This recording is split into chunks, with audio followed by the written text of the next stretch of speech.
Folks, it's week 5. It's Dolph and Jets week. So who else do you think I could get here? This is episode 187. I keep saying this, but we're on the road to 200, folks. And like I said, when the Jets play the Dolphins, you know I have to get the biggest feud in the podcast on the podcast. You already see them. We're live on Twitter tonight. Danny on video for the first time ever, and Big Rat 310 back once again. Fellas, how are we doing tonight? Phenomenal, man. Pumped up, ready to go. Drinking a little cold one, watching some SMU, UCF. So, yeah, my guy Rhett Lashley. Even though SMU's losing a lot of transfers, I saw earlier this week. So hopefully they can get some win, build some momentum. But yeah, otherwise doing good. Just working. Other than that, doing great. Same. Just working. I still got to pack as I leave for Boston in the morning, which I'm very excited for. We'll talk about that in a bit. Right. That's this week, huh? Yes, that is. That is this week. First game in Foxborough, right? First ever game in Foxborough. Very excited. Yes, long time coming indeed. But like me, I'm on the opposite end of the spectrum. I've been watching sports time. I'm trying to binge watch the Dahmer stuff on Netflix. It's a little creepy, but I've been enjoying it. Oh, you actually got through it a little bit? Yeah, I'm on like episode. An hour, I had to turn it off, man. It was just. I'm on episode episode 7. It gets less creepy, but creepy at the same time. Episode 1 is pretty creepy. Yeah, no, I couldn't get through it, man. There's so much. I haven't started it yet, but I've seen some of the other Dahmer content that's been out there. He's just like a very different serial killer than all the others. Like just the way he thought about everything was wild. Yeah, it's like a weird fascination with all that stuff. It's just like you watch and you're like, what the fuck? But at the same time, too, you're just so like captivated and then you're thrilled by it. And also, folks, I just want to give a heads up tonight. Unlike some wrestling promotions, there won't be any backstage altercations during this podcast. I know that's happened, but we'll try not to. We'll be verbal, no physical. But anyway, I saw some people do this for betting on Monday night. Danny and I was on San Francisco. Danny saw that Vegas took an L on Sunday, and he said 49ers all the way. Yep, absolutely. I have a parlay I like for tomorrow night, and that's our favorite wide receiver. His yards and a touchdown. Jonathan Taylor's out. I don't know how we're going to get through this Thursday night game, but this feels like a real loser leaves town kind of game.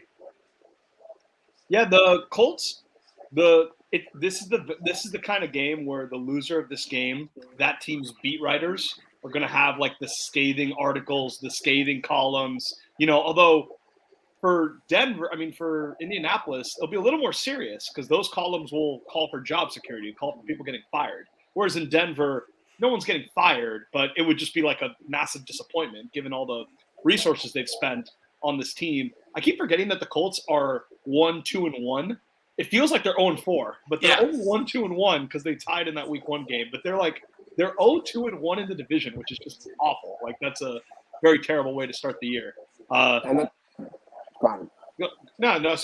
I have no clue. Like it's both these offenses have been very bad. The Colts, I believe, are last in the NFL in points per drive, dead last, which means the Baker Mayfield Panthers score points on their drives more often than the Colts do. That's how bad it is. So who knows? The thing is, you can't just write off Jacksonville this year as a win. They actually look very competent. That defense has impressed me so much. And they even tied with the Houston Texans, which you would think would be a gimme win. So that Colt team really, if they lose tomorrow, it's gonna look ugly for them. But I'm going. I know you said Pittman, but my boy Alec Pierce tomorrow. I think I'm gonna ride him. He's been getting more and more involved. So I'm gonna look towards him tomorrow. I just think Pittman's been too quiet this year, and with Taylor being out, I feel like this could be, that showcase game where Pittman can kind of go, not like the I'm him, like what Debo did on Monday night, making Jalen Ramsey put him in a fucking spin move. But I just think this is a game where Pittman can kind of establish himself as a true receiver. Alec Pierce could too at the same time. I'm just thinking that I could see a world too, like where Pittman gets majority of the carries and then Pierce gets the touchdowns. Like it's one of those things. Like we're in fantasy, Dalvin Cook can get all the yards, and then Alexander Mattinson's the one to punch it in.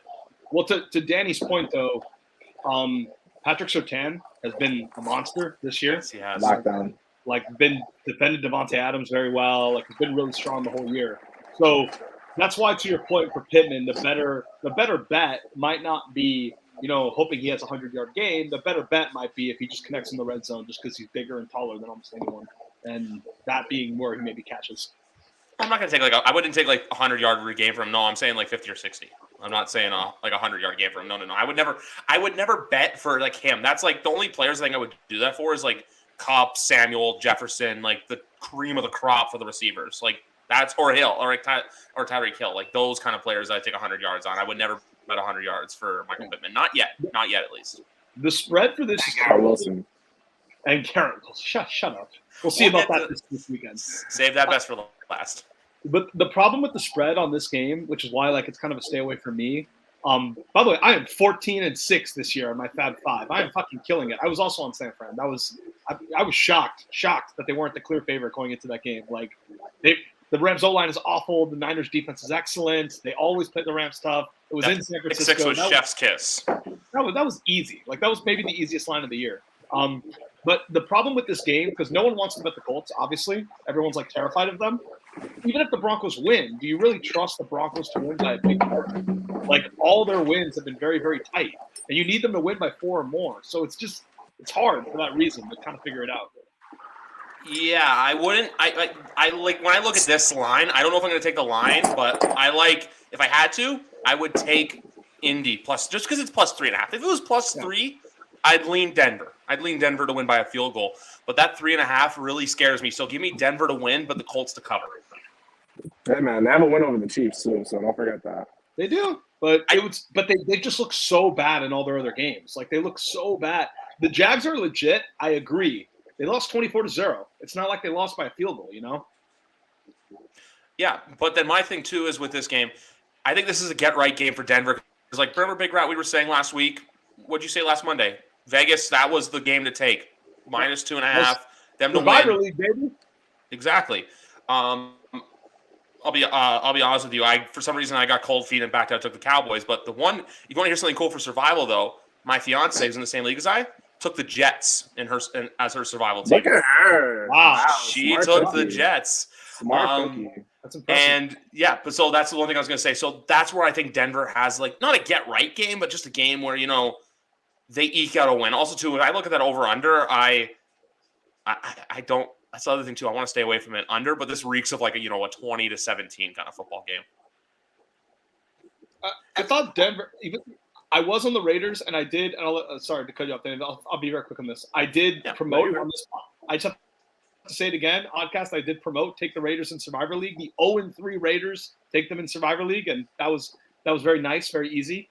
The Broncos' offense looked a lot better. Like I know they lost, but like they looked competent. Russ looked a little more like himself. So reasons for hope there too, even though they lost that game. My big question though is how is their run game going to look now with Javonte Williams out for the season? That's my big question. Can Melvin Gordon be a horse back there? Oh, you're talking about Denver, yeah. Yeah, that's my big question. Obviously Taylor's out, but Javonte Williams is done for the year. Gordon, listen, man, he's a fumble away from being on the bench, man. He has a huge fumbling problem this year. So I mean, I don't know if that's going to be a mental thing with him or whatever. But if I'm Nathaniel Hackett, one more fumble that we lose, we're going to the next guy. And they just picked up Latavius Murray, who looked good in London. He looked like he still had some juice to him. So yeah, so we'll see. But I think so. Are we all in the same boat though? Denver wins, but the Colts cover. I got the Colts winning. Oh, I think it's going to be a field goal either way. So I guess probably Colts cover. But I'm not as confident in who wins. I think it's going to be, like you said, a 2017 game. I don't know who. I mean, Denver's been a little bit better. If you had to pick which of the two teams has been better, it's been Denver by a hair. Yeah. But yeah, not a lot of confidence in it. Sam. Russ just isn't the same guy either, man. You got to say that. He is not. He's not elite. He's definitely not elite. Well, he also doesn't. He doesn't run anymore either. Like he doesn't have that dual threat ability he had when he was younger. Like it's a lot more He does it every now and then, but it's a lot more limited. It's not as much of a threat. And some of the Seahawks people were saying this. If you followed it closely, kind of at the end of the Seattle run, you can kind of see this a little bit. Like this is not. It hasn't been 2015 Russell Wilson for a while now. Yeah, I was watching them very closely the past 2 years. That's still one of the best trades Joe Douglas has done in his time as the Jets GM. But we're going top 3 at least. Well, we're going back over the pond for this next one. Packers Giants. Big Rat. Danny presented me with this take. I brought it up on my podcast last night, but I wanted to ask you on your opinion. Are the 2022 New York Giants the 2021 Carolina Panthers? Are they the same team?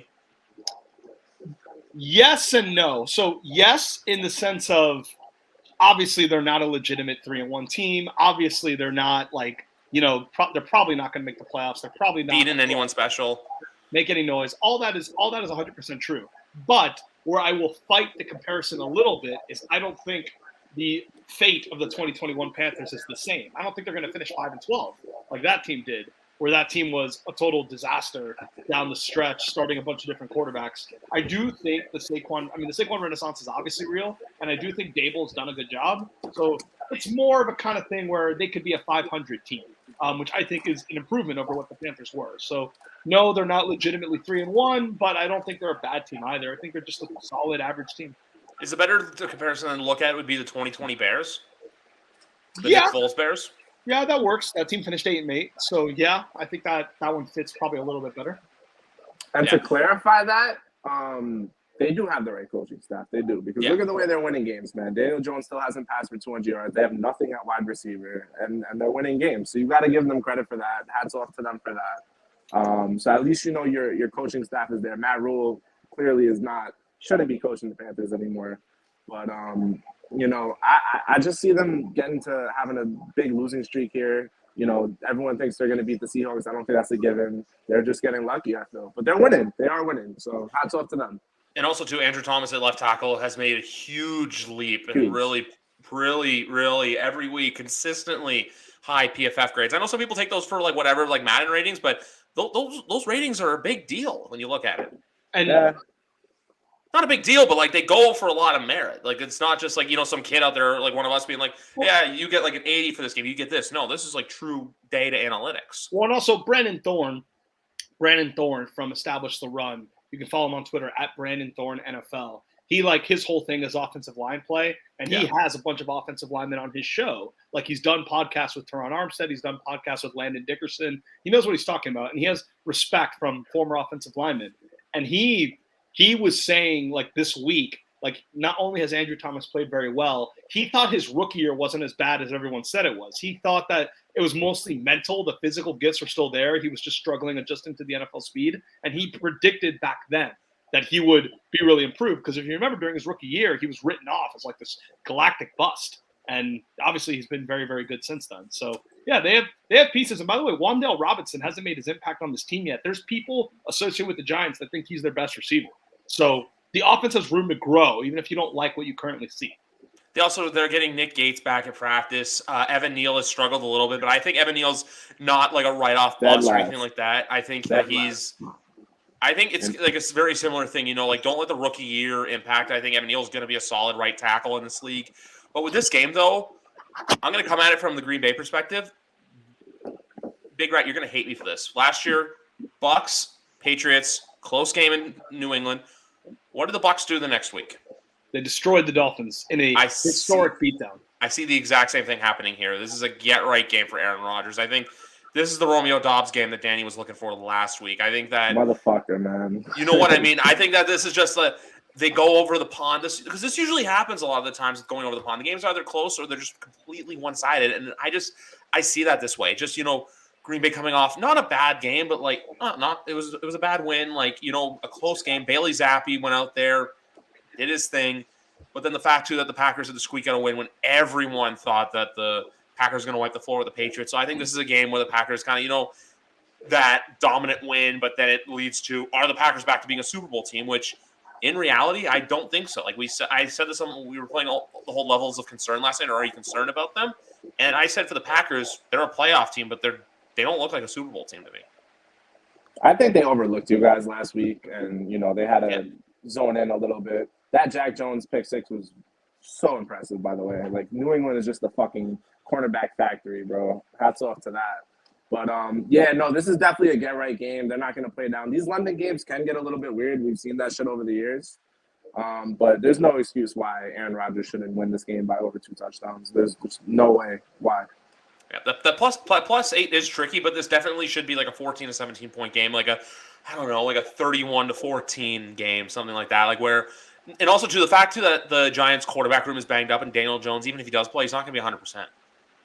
I do agree with everything that was said. The only thing is that one of the reasons why Patriots, and Danny kind of hinted at this, the only reason why Patriots last week, the Patriots were good value, I thought, because the way Green Bay had been winning, their offense was only averaging, I think, 16 points per game going into last week. And when you're averaging 16 points per game, it's hard to cover a 9-10 point spread. Like, it's just logistically, that's hard to do with very low margin for error. But you are seeing, like, I think, I forget if it was Albert Breer or Rich Eisen, I forget who it was. One of them said you can see why this Packers team could be an explosive offense in December. Like, the pieces are there. Like, you can see how if Romeo Doubs and Christian Watson grow into their roles, they will be a lot better in December than they are now. So I think at any point from now until then, there will be that inflection point week where he throws for 3 touchdowns, they have 300 yard passing and all that other stuff. That could very well come this game. I don't know. Maybe it's this week. Maybe it's next week. I don't know. If it's this week, they'll cover the spread. So it's a stay away for me, but I can definitely see the case for how the explosion happens this week. If you're up early enough and you want to bet this, I'm going Green Bay spread, and I'm going to take the points on this one as well. But now, obviously, we're saving your guys' game for last. But now it's my turn. I'm just going to say this quickly. I'm only going to say 3 points about this game. Throwback uniforms. I'm going to be there. And what I just learned, Belichick's 400th game coached as the Patriots. With the Patriots. That's all I'm going to say about this game. This game's going to go one of two ways. It's either going to be a Big 12 shootout, or it's going to be the game, where everyone's expecting points, and then it's just, falls flat. That's what this game is going to be. It's either one of those ways, but give me the Patriots. Give me that. It's +3. The line has fluctuated a little bit. It started at 2.5, at 2.5. Now it's at 3. The more I look at this, I just think that the Patriots defense can play better than the Lions defense, because obviously the Lions defense is Oklahoma State. Yeah, you guys should be able to run all over that Lions defense. That was an atrocity what they had last week against the Seahawks. Literally, you and me could have won for 100 yards in that game. And rode the cart back to go take a shit. If it's gonna be an offensive shootout though, because this Lions offense has been impressive. I don't know if St. Brown's supposed to play this game or not. And Swift. None of them practiced. St. Brown didn't practice. Swift didn't practice. Hawkinson didn't practice. Josh Reynolds didn't practice. Hawkinson didn't practice last Wednesday either. He still played. Okay. So. He 35 fantasy points for me in the YWC Football Talk Fantasy League, where I ran the floor with Matt Lorenzo because of that. But the key guys that they were missing last week, Swift and St. Brown, if they're not in, I think you guys win this in a landslide. But if the Lions offense continues to roll and they're putting up 20 plus points, it's going to be hard for Bailey Zappi. I mean, the defense is bad on Detroit's side, yes, but the guy did not look good. He didn't look good. You guys protected him a lot. So we'll see. I think this game, too, is like Pittsburgh, where it comes down to which quarterback fucks up the least. Could be. Yeah. Jared Goff's look good, though. Jared Goff has looked good. And I think that the Lions, here, I'll give Randy his first stat of the day. Number 1 in the NFL in yards per play on offense. Number 1. Mm-hmm. According to yards per play, this is the best offense in football. And in part, that has to be due to the fact that they have the worst defense in football. I think I saw a stat. They're the first team since the merger that has scored more than 35 points on offense and allowed more than 32 points on defense as an average across all 4 games, which is pretty crazy. Like, for any of you DFS players out there, I made a nice little $50 just playing a stack with the Seahawks and the Lions, because that game was going to be a shootout, clearly. And with the Lions, you have to watch this every week. Every game they play in could be in the 30s. Kobe Myers, if he's in your fantasy league this week, I don't know if he's coming back, but if he is coming back, I think this would be a good week to start him, because he could probably go for a good yardage, even with Bailey Zappi, Hoyer, Mack, whatever they end up doing. Myers did practice today. He was limited, but he did practice along with Mack. Mack did practice as well. I saw Mack was limited. What is the expectation? Is the expectation that it's Zappi again, or is there actually a chance Mack comes back? I haven't seen anything for the beat reporters. They've been staying kind of hush, because obviously they're just told what Belichick says in the press conference. Like, I've seen Zach Cox, Mark Daniels, Phil Perry, all those guys. They haven't given too much away, but I've seen some fans, what they've said is they'd rather have Mack start at 60%, and if Mack is just too hurt to go, then you put in Zappi. You know what? See what Mack's got, and then if Mack doesn't have it, or he looks a little shaky, then you pull him out, then you put Zappi, and that's where you game manage. That's where I think if Bailey Zappi does start, I don't know if this is going to be a shootout necessarily, even though he was apparently his overs did cash well at Western Kentucky. I'm not much on Western Kentucky, because let's be honest, if you're betting those random colleges, maybe it's time to call the hotline. But like I said, the 3 factors: throwbacks, I'm in the building, and Bill Belichick's 400th game coach of the New England Patriots. That seems like a recipe for I a dub. You got a little October take there? Not with that. Maybe with that one. Maybe with that one. My Locktober for tomorrow, which I will tell you guys off air, that I have got some weird people liking my stuff. It's like chastity shit. Like it's really fucking weird. I'm just trying to be like locks, like betting locks, not like weird stuff. Like yeah, if you go look at who's followed me, like I had some weird. I'll share it to you guys in the DMs. I had a weird ass follow earlier today. But you know what? Fuck it. New England Patriots money line. Locktober. Lock it in. My gym bag is over there somewhere, and I don't want to run and grab it. I'm not prepared. I think the Patriots probably win this game, but I would. They should. The spread is a little scary because the Lions are always a threat on the back door. Like even if the Patriots are up by 10 points, the Lions will keep throwing down the field, and they kind of did this against the Eagles. Like the Eagles were only 4-point favorites and did not cover because the Lions just kept throwing it in the fourth quarter. They're always a risk for that. And the Lions, it's kind of a big game for the Lions too. Obviously, it's huge for the Patriots. They're 1-3. They need to get their season back on track, all that other stuff. They're at home. The Lions cannot afford to lose many more games. And if you look at their schedule, they still play the Packers twice. They still have to play the Vikings again. Like they play the Dolphins. They play the Bills. On Thanksgiving. Like they really got to start winning some games. And I do think this is a winnable game for them. But the coaching mismatch to me is pretty significant. And the Patriots have the number one rushing offense in the league. You know, for all the it's funny, Griff, like all the consternation that people had about the offense and the way they were playing offense in the summer and if they're going to change it and all that. It's the number one rushing offense in football. Like Damian Harris and Ramondre Stevenson may not get the same national respect as Nick Chubb and Saquon Barkley, but the running game's been just as good as those teams have been. So it's pretty wild. Yeah, and Ramondre Stevenson, too, has been working as a pass catcher out of the backfield as well, so he's really reliable in that sense. My personal take, though, is I do think Damian Harris is gone at the end of the season. I think that, you know what, they're going to move in. They drafted Pierre Strong this year. They drafted 2 running backs this year, Pierre Strong and Kevin Harris, one from South Dakota State, one from South Carolina. So I think running back's always been a revolving door in New England. That's just going to continue with Harris. They may re-sign him. It's just that's the thought I have.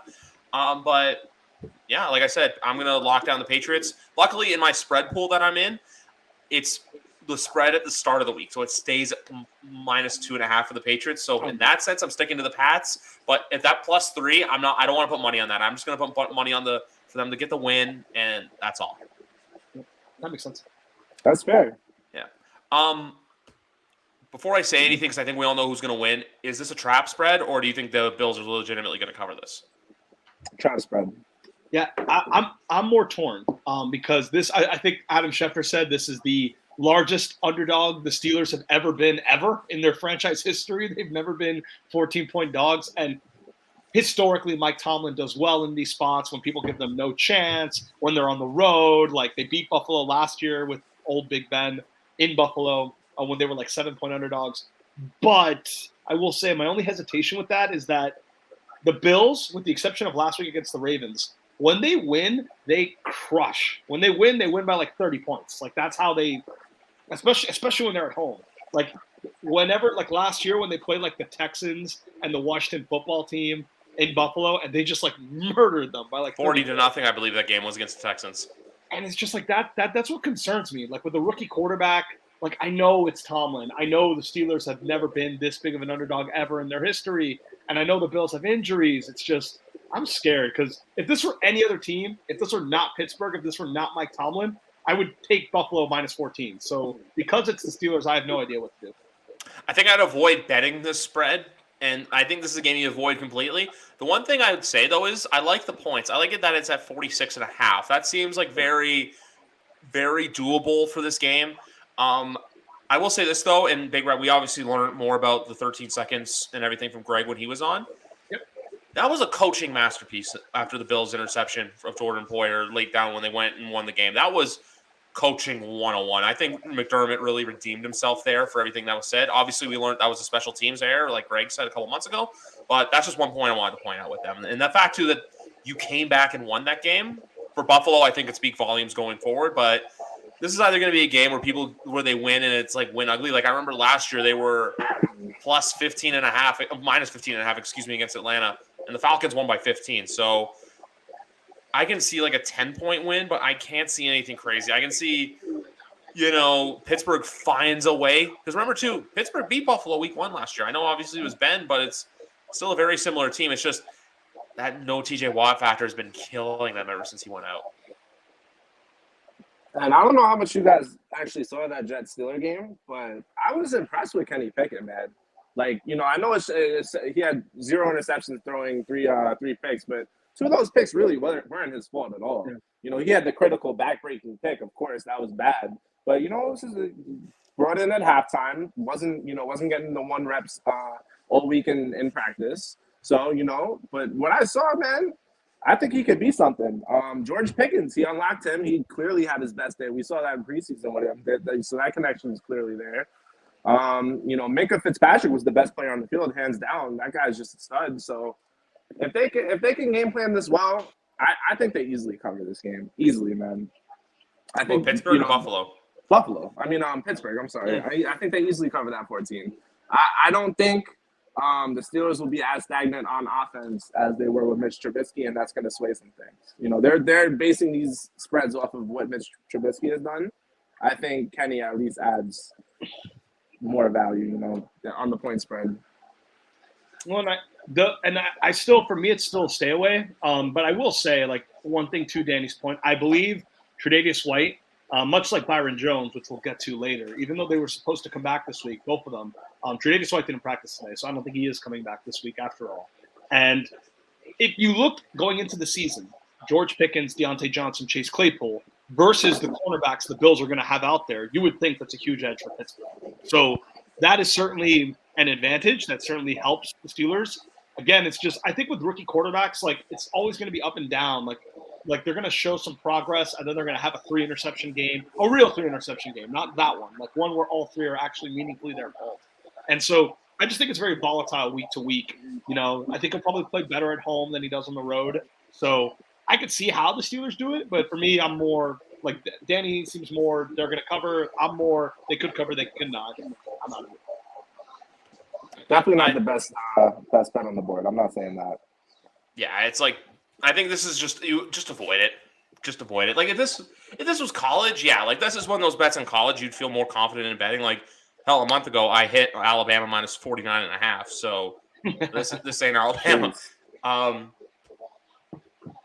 gonna give you 3. I'm not even 3 simple ones. I'm just gonna say this. This just seems like a Tom Brady pissed off game. Like he comes out there and just lights the world on fire. He's unbeaten. He's unbeaten against the Falcons too. It's like the Dallas Cowboys, where I think some of us were like coerced, like thinking in like how last year. Remember Dallas week 1 went into Tampa Bay, covered. I think it was like 6.5 or something like that. Yeah. Especially with the Cordell Patterson injury too. I think this is an easy. I think this is the same thing too, like where the Packers and the Bucs win, and like first take's going to be going, oh, they're back in the Super Bowl conversation. They're back to being this. But in reality, it's just like how we said, there's just those like certain like mountaintops, like the highs and lows. And I think this is a high week for the Bucs. Yeah, I mean, yeah. No.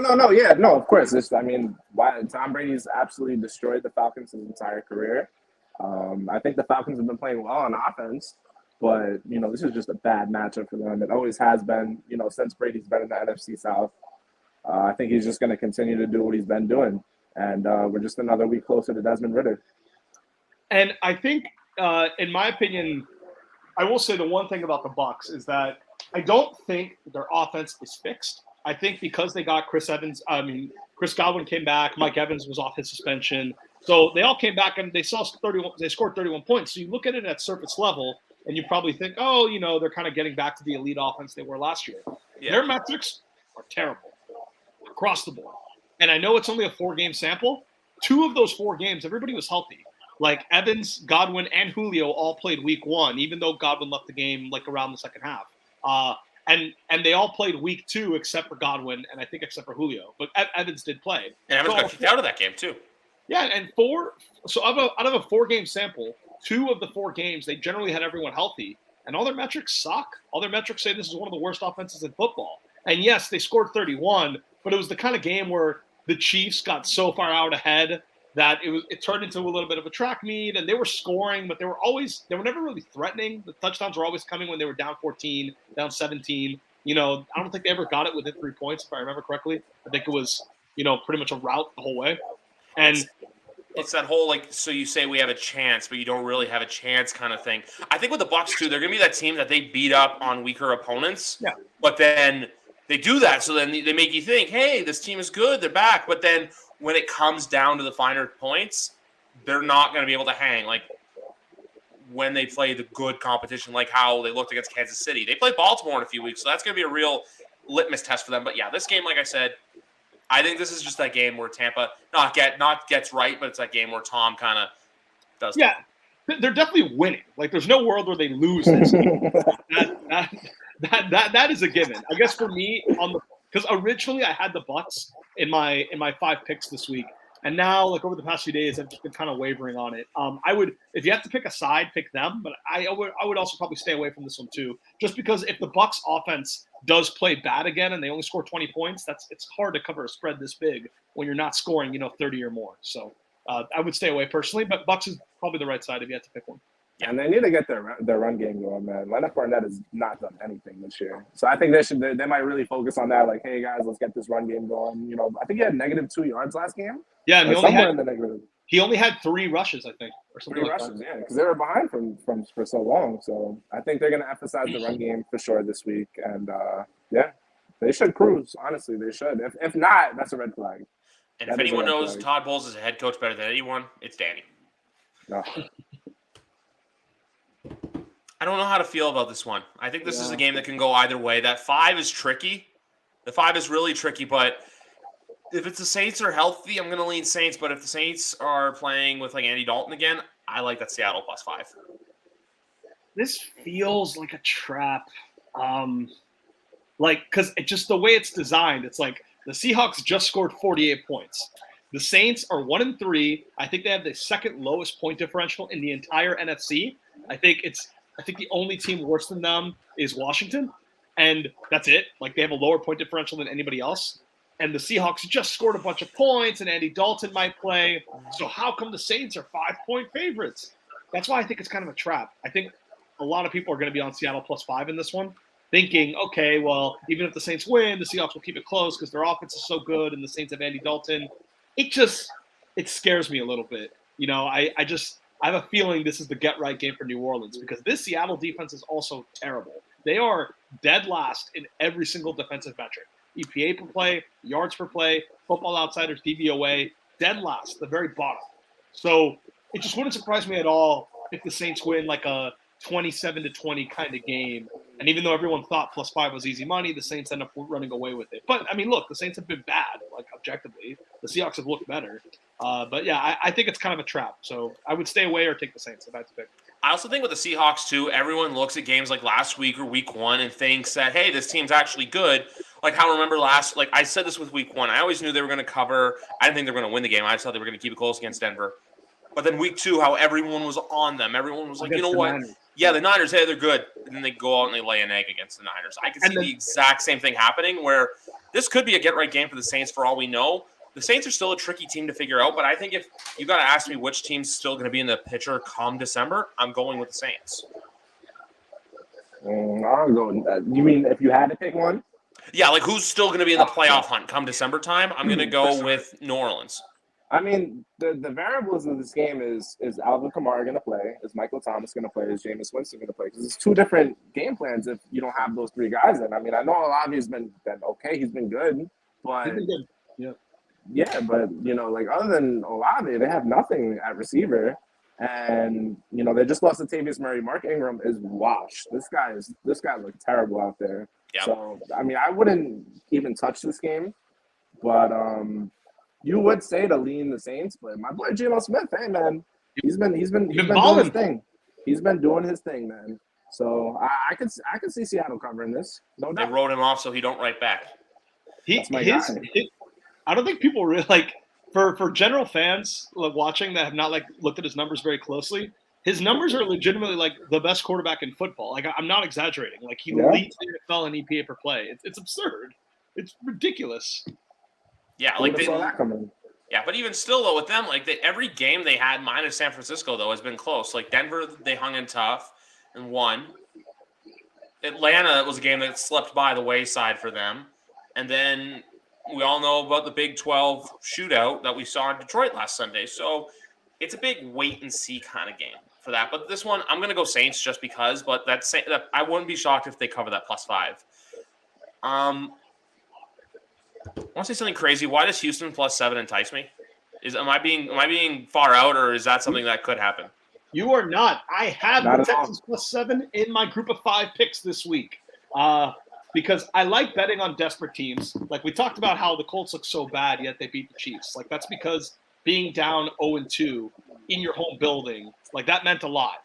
And the Colts beat what everyone thinks is a far better team because of those circumstances. It's a Titans division beating the game, Raiders.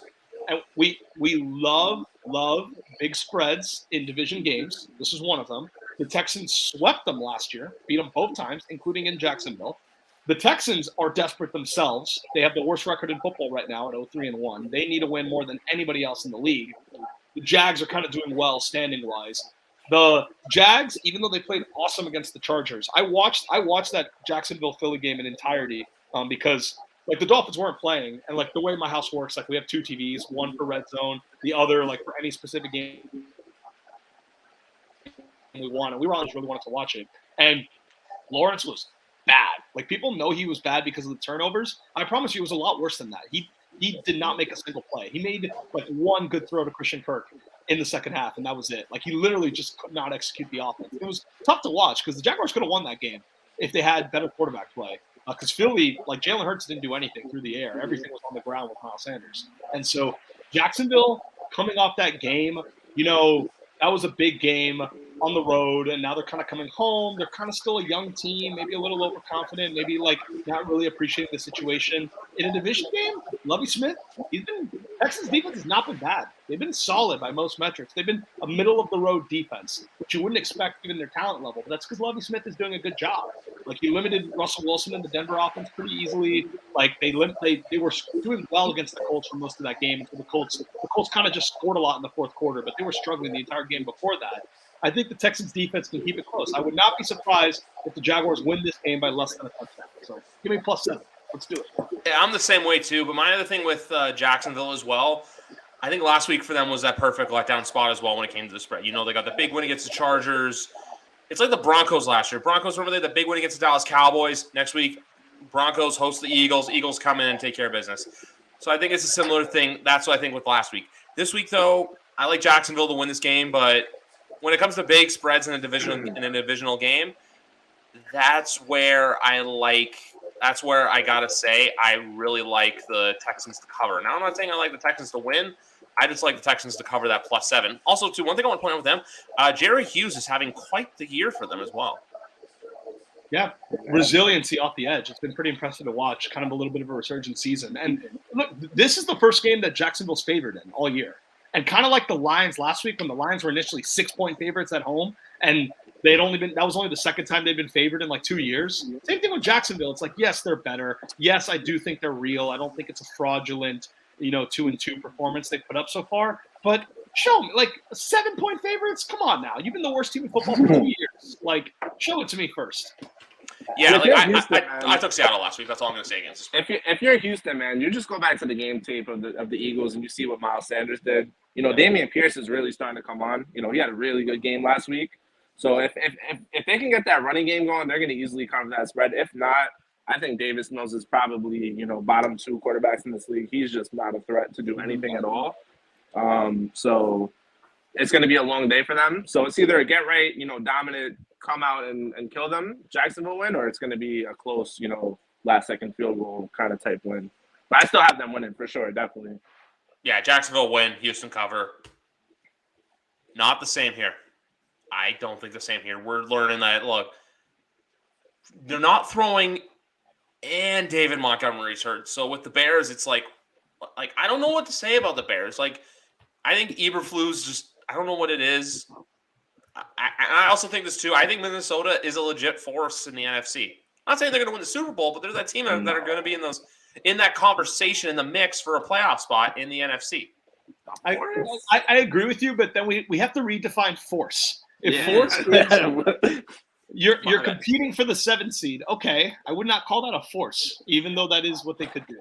I think they'll get like the 5th or 6th seed. I think they can get 5 or 6, possibly 7, but 5, 6, 7. Not a force, but they're how do I say this? They're a resurgence team. They're a team that I think under Kevin O'Connell's played a lot better. I think defensively there's still some question marks, but offensively they've looked moderately to good. It's just Justin Jefferson seems to have gone quiet ever since his explosive Week 1 game. I mean, look, if we're being fair to the Vikings, they have the fourth or fifth best record in the entire NFC right now, and one of that includes a tie with the Giants. Like the only NFC teams that we think are actually good that have better records than them or the same are the Eagles, Packers, and Cowboys. That's it. And I do think the Cowboys are better than them because I think this. I thought this when Dak went down. This Cowboys team is underrated, but we'll get to them later. Vikings. I think this is a good week to take the Vikings in Survivor. I think. Yeah, I hate doing Survivor in division games. That's one of my rules. Like I wouldn't take the Jaguars in Survivor for that reason because yes, I think they're winning. I'm not so convinced that they're obviously going to win that it's worth taking the risk. Minnesota, when are you going to use them again? They already played the Lions at home, so there's no easier division game for them than this game is right now. Like they have some weird interconference games. They play the AFC East, so maybe you can play them against the Jets, I guess. But they still have to play the Dolphins. They still have to play the Bills. I wouldn't take them on Thanksgiving at New England. It's in Minnesota. It's in Minnesota? Yeah, that Thanksgiving game is in Minnesota. Oh, this whole time I thought it was in New England. Okay, well, no. Either way, I still wouldn't take them in that game either. So if you're looking at the Vikings, like me and Danny more so think they're going to be more of a 9-8 kind of team. Griff, I think, thinks they're going to be more of a 10-7 kind of team. There's no real week to take the Vikings in Survivor because you can never trust Kirk Cousins. I think this is the closest you can do. I don't think you're going to regret burning them now. I think it's really unlikely they lose this game. The Bears cannot survive this way in 2022. I will say their defense has been good. Like their metrics say the defense has been an above average defense so far. So they do have that working for them. Eddie Jackson's had a nice kind of bounce back year when he was kind of an all-pro a few years ago and kind of been slower the last few years. He's been a lot better this year, making more impact plays at least, getting more interceptions, getting more tackles for loss. Roquan Smith has been amazing. And so I do think the Vikings will win. The spread, I have no idea. Like you can easily see the Bears. The problem when you play the Bears is that they run the ball so much. They play good defense. So like all their games are slow. All their games don't have a lot of possessions. It's really hard for either team to possess the ball for a long period of time.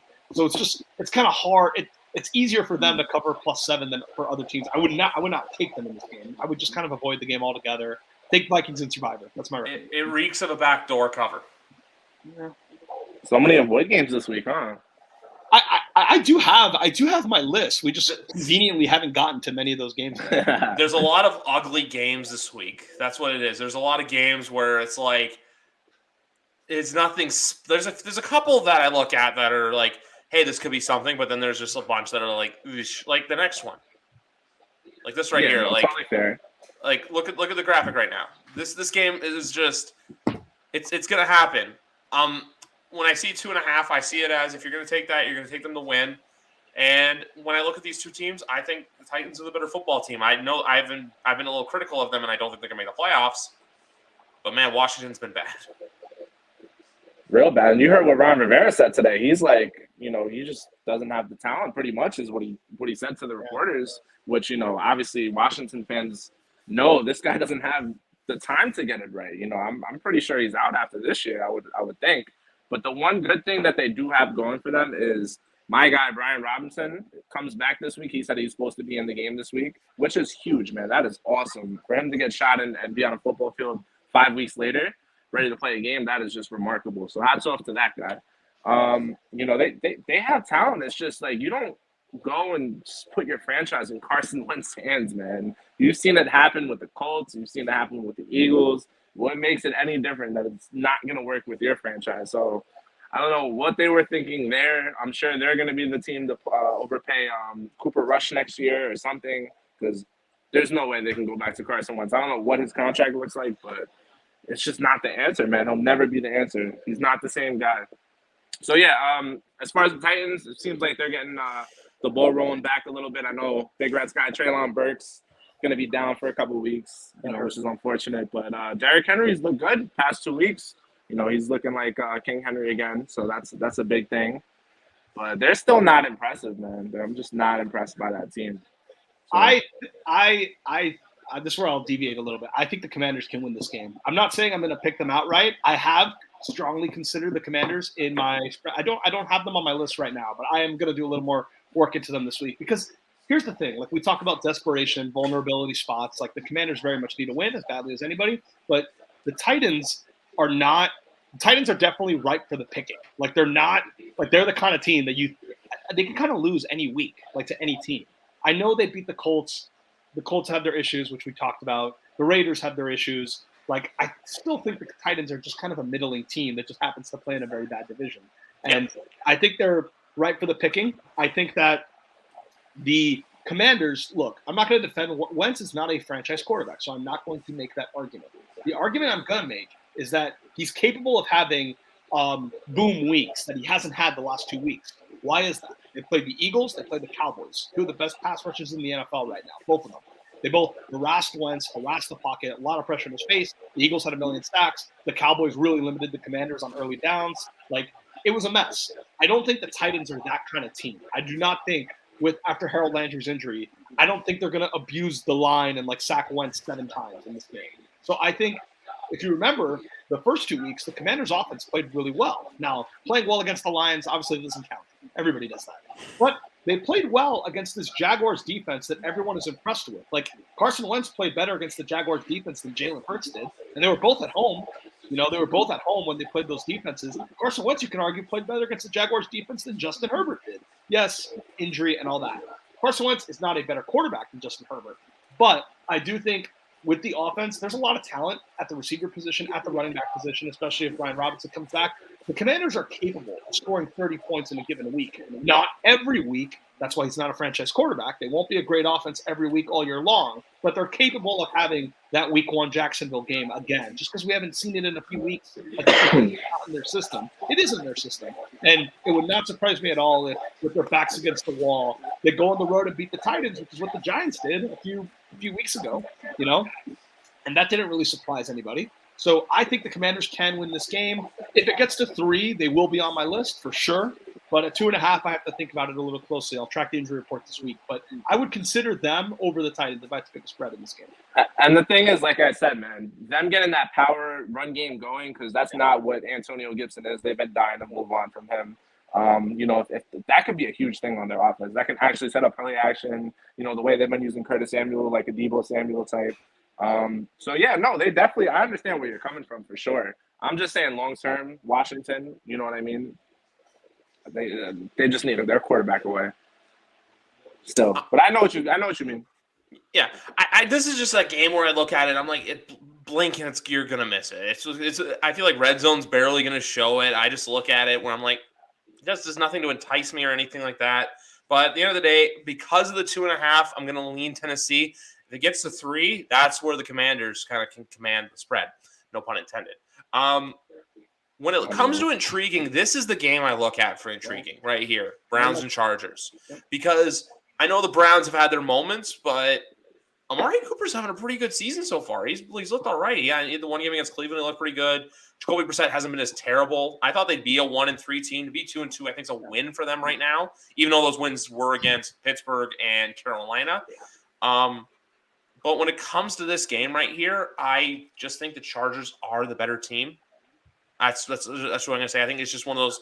You know, it's gonna be a tougher and closer game, but I feel like it's gonna be one of those ones where it's like the Browns have a late interception, and then the Chargers kind of like, you know, put this one to bed. Kind of like how the quote JBL ball game Maggle, one of those kind of things. That's how I see this, and I had to get the wrestling reference in because obviously, why wrestling's still in the title. This will be the first time all year, hopefully the only time, I have the Browns in my list at +3. Now, let's recalibrate a little bit. At the start of the year, when me and you did that podcast with Greg, I said that this team would go like 3-8 in Jacoby Brissett starts. I really did believe that. And nothing thus far has surprised me. Like, I did think they'd lose week 1. They were lucky to win that game. And obviously the Baker Mayfield Panthers have been a lot worse than we all thought they would. Not that we knew the Panthers sucked, but we at least thought with Baker, the offense would be better than this. And the word of the day would be competent. They would not be the 32nd ranked passing offense in the NFL or whatever it is. Baker's 10 lost in QBR. Like, I never thought it would be that bad. Bad enough to where you actually might have to bring in Sam Darnold, which we'll talk about later. But I think the Browns, the defense has been a lot better than I thought it was. The secondary's been shaky, but that pass rush has been legit. Myles Garrett did return to practice today. He did return to practice. Remember, he didn't play last week in that Falcons game. And I think him coming back is a very, very big deal. The game is in Cleveland. Who is that? Why Baker Mayfield is bad. Ben McAdoo, offensive coordinator of the Carolina Panthers. Fair enough. But to Jacoby's credit, because I still have traumatizing memories from Jacoby and the Dolphins. He was horrible. Like no one should reevaluate it. He was bad. It does make you wonder. Like, is this Stefanski-led offense more of a system offense than we gave it credit for? Did we overrate Baker's performance under Stefanski? And now we're seeing with him in Carolina, and now we're seeing with Jacoby in Cleveland that, it's kind of more of a systematized offense that seems to play well regardless of who the quarterback is. So I think the Browns are going to put up a good fight here. I think Myles Garrett is going to make a big difference in this game. I could easily see him having 3 sacks. I still think Herbert's not 100% healthy. They did beat the Texans. The Texans had the ball with a chance to win late in that game, which I thought was a red flag. This Chargers team, there's just some weird voodoo around it with all the injuries. You're seeing the reports in The Athletic that maybe some people do or don't believe in Brandon Staley. I think in Cleveland, I think the Browns are the right side in this game. I'm not saying they're going to win. I think it's a coin flip game. Either team can win. But because it's a coin flip game and either team can win, give me +3. I think Myles Garrett, even after the car accident, I think Myles Garrett has a big day in this one. Very big day. I just went into my spread pool before we get to Danny, and I just want to say this. I changed my spread pick to the Browns. You just convinced me that, you know what? I think the Chargers are still going to win, but I think the Browns cover the spread. Now, what are the Chargers' rush defense in DVOA? Because Nick Chubb has just absolutely been excellent, brilliant. So I think my fantasy team thinks that number is gonna make me determine where I'm going on that. Do you know, Big Rat? So their overall DVOA numbers are more limited in terms of like how much they allow. I can't find it right now. I think their overall DVA is in the 20s, but I can't tell you because that divides. There's divisions between run and pass, so I would have to see what the run defense is specifically. I can tell you yards per play for rushing allowed, yards per rush allowed. Chargers are 17. So I mean, if Nick Chubb does what he does every week, maybe a little bit more, and they just, they're able to just move the chains on, continuously. I think they could steal this game, man. Jacoby Brissett is a competent quarterback. I saw it happen against my Jets. I was shocked to see them lose to the Falcons. Honestly, like I did not see that coming at all. Amari Cooper, another one, man. He's gonna have that matchup with J.C. Jackson all week. That has been a bust signing so far. They are not happy with that guy. It's still early. I really wanted him to, and I was very pissed off that we didn't sign him, but I'm looking foolish on that one so far. And Big Rat said, man, the team just has voodoo around them. I don't know what's going on with Keenan Allen this week. Joey Bosa's down. Just injury after injury with them, man. They just can't get out of their own way. Herbert's still not 100% healthy. I think this really has all the makings to be a Browns upset, man, especially after that loss last week to the Falcons, man, a little bounce-back game. Listen, all they need to be, I hate to say the name, but they just got to be throwing around 500, and then Deshaun Watson comes back in, and that's where they go from there. So give me the Browns. And the last point to make about Chubb is that you see this a lot with a lot of teams. Brown fans will tell you that Nick Chubb is like the heart and soul of the team. When you're at home, like against a fellow 500 team and kind of not a must win, but like, it's really important. It'd be really important for their momentum to win this game. This is just like when guys like Nick Chubb, the captain, the leader, who's had a great season.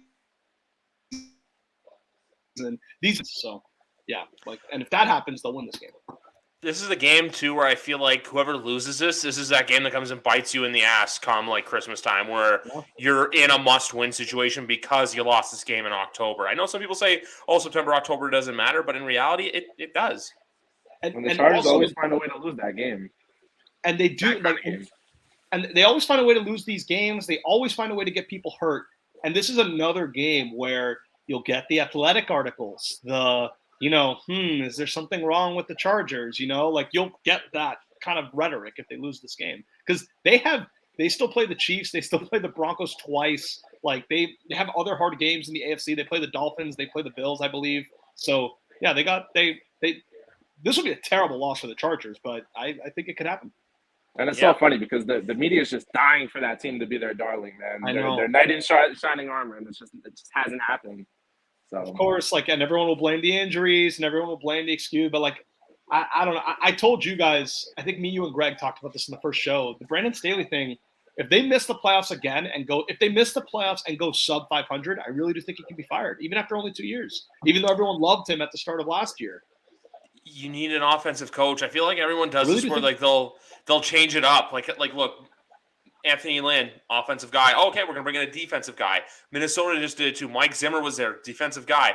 Oh, we need an offensive mind. We go out and get Kevin O'Connell. I feel like with coaching, it's just you always change it up. Denver, what was Vic Fangio? Renowned DC. So you go out and get Nathaniel Hackett. Are we ready to talk crap? Are we ready to? I want to say one thing. we can be respectful. We'll be respectful. San Francisco's, I'm going to say this, DeMeco Ryans should be a head coach next year in the NFL. He probably will be. I'll get it. That pick six was, well, two things. One, perfect just ball spotting. I'm blanking on the guy. I did this last night, but I'm blanking on the guy's name. Ufanga. But the Matt Stafford throw on that was just terrible. He was throwing to no one, and then Ufanga literally picked it and just took off. Is this spread a trap, though? Like, I'm picking the Niners to win this game, but is the 6.5, that whole they went and beat the Rams on Monday Night Football. They're going to go out and wipe the floor with this weak Panthers team. Because, like, 2 weeks ago, remember the Panthers did the same thing against the Saints and ran away with it. But when it comes down to points, you got to go. If the Niners literally need to get 2 touchdowns and a field goal, and they're probably going to win this game. I think it's only a trap if that Panthers team truly does not like Matt Rule and doesn't want to play for him, and they just fold, and they know he's going to be fired shortly after. Because there's talent on that Panthers team, man. They're just not putting it together. They're not playing well.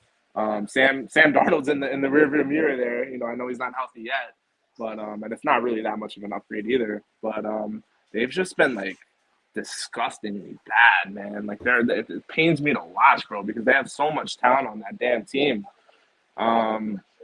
As far as the Niners go, if the Niners play that Niners defense and they're running the ball like they do, I don't think the Panthers have any chance to keep up with a touchdown lead. I don't think they can trade scores with the Panthers. So give me the Niners to cover that. This game also, too, if the Niners don't win this, they go to L.A. and then they host the Buccaneers. So I think if this is a game where if the Panthers get their asses kicked, you're going to hear, like, I know it's for, like, how Big Rat was saying, like the Chargers, it's one thing for the local media to be blasting it. The fact that now, after the Panthers lost last weekend, the national media starts blowing you up. The only thing I'm going to say about this game is, why the hell is it in the 4 o'clock window? You have 3 games in the 4 o'clock. Yeah, I understand you're playing West Coast opponents. You're playing Arizona. You're playing San Fran. This game does not need to be at 4:05. This game needs to be buried in the 1 o'clock window. So that's all I'm going to say. My concern with this game is that the Panthers defense has played very well. Like they've scored a touchdown, I think, in like 3 of their 4 games or something crazy like that. Like they had a fumble return against the Saints. They had a touchdown last week, I think. Frankie Louvu, I think, had another pick six. Yeah, and he had a pick 6. That's what it was. So yes, they have a very, very good defense by most of the metrics, and that's what kind of keeps them in this game. I'm looking up right now, 12th in defensive DVOA. So a good defense by all those metrics. My fear with this being a trap is that the Jimmy G-led offense, I still think, can have issues. You kind of saw in that Denver game on Sunday Night Football. That was only 2 weeks ago. Like, they could completely go in a shell and not score a lot of points, which makes covering 6.5 very difficult because remember, this game's in Carolina, and you could just, the way the NFL works, it's like everyone buries the Panthers. They suck. They're awful, and they deserve it. And then the Niners win impressive on national television, and then they become a huge road favorite. They're backed like crazy, and then Jimmy G throws 3 picks. The Panthers score a defensive touchdown, and they either steal the game or they only lose by like 5 or something because the defense plays so well. And that is to me the scary part about this, because it has nothing to do with the defense. I agree. Like Baker Mayfield, I don't think is capable of lighting up this Niners defense. Even in the NFL where things change week to week, I just don't know if that's like in the range of outcomes. But what is in the range of outcomes is Jimmy G could play absolutely horrible. And the Panthers defense could, kind of like they did against the Saints, win this game on their own. So it's scary for me for that reason. I think earlier in the week I had the Niners in my pool, and then I kind of made it more of a stay away. Because Danny's right. Like, if the Panthers just give up on the season, they can get killed. And if that happens, Danny, I think you get a mid-season firing. Like, kind of like you see this in the NFL where the coach in the hot seat, the team, it just feels like they've totally flatlined. They just lose every week. They get blown out. And eventually the owner's like, I just can't do this anymore. Like, I cannot wait till December. Like, this is just brutal to watch week to week. And you could get, if like the Panthers lose this game by 30, I think Matt Rule will get fired because I just think everything is just so dark. Like, where do you go? How do you advance the season forward? So that's why I wouldn't take the Panthers on the spread, because that is very possible. But don't be surprised if the Panthers cover this game just because Jimmy G plays terrible. That's basically my case. That Jimmy G could play terrible against the good Panthers defense on the road, and that could keep the Panthers close. And you know that owner's looking at that quarterback class too. Oh yeah, absolutely. Absolutely. And they'll take Will Levis. This is the game of the week. I like Dallas. I don't know what it is. I think Danny said this to me week one. The LA's cooked. I think more people are starting to hook onto it where Matt Stafford's, being the tough guy, trying to play through pain. But here's the other thing too. This reminds me a lot of those later years in the Packers where it was literally Rodgers and Devontae, and for some reason Rodgers, they literally lost the NFC Championship game to the Bucs because Rodgers was trying to find Devontae. It's the same thing too with Stafford and Kupp. Everyone's going to figure out, hey, he's going to Cooper Kupp, and when it comes to this, I think this is a game. This could be like a squeak win for the Rams, where everyone kind of goes, "Okay, we'll hold our breath on them." But if the Rams lose this game, you instill panic in them. You be like, "They're not the same team. What's going on?" Like maybe that sort of thing. But for the most part, when I look at this, the way Dallas has been playing, CeeDee Lamb's been looking good. I saw the asinine remark by Mike Greenberg today saying that so far his MVP would be Cooper Rush, which no, that's just pandering. Oh my God. That's how guys like Matt Flynn got paid, man. Yeah, that's going to happen next year. Someone's going to pay Cooper Rush like $15 million, and then he sucks, and everyone goes, "Why did you pay Cooper Rush?" And they're like, "Oh, he looked good in the sample size." It happens every year in the NFL. Every year.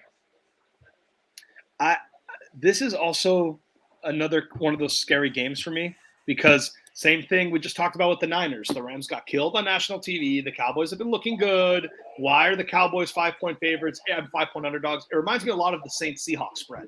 It's like one team has looked so bad, the other team has looked better, and the better team is catching 5 to 6. Oh, this is, that it's just one of those trap lines for me that I can't really approach. I do think the Rams win this game. I do not know if it's just a lot of points to cover because that offense is terrible. Like, they are one of the worst offenses in football right now. It sounds crazy to say, but it is. They have no receiving threat outside of Kupp right now. Allen Robinson has been a mess.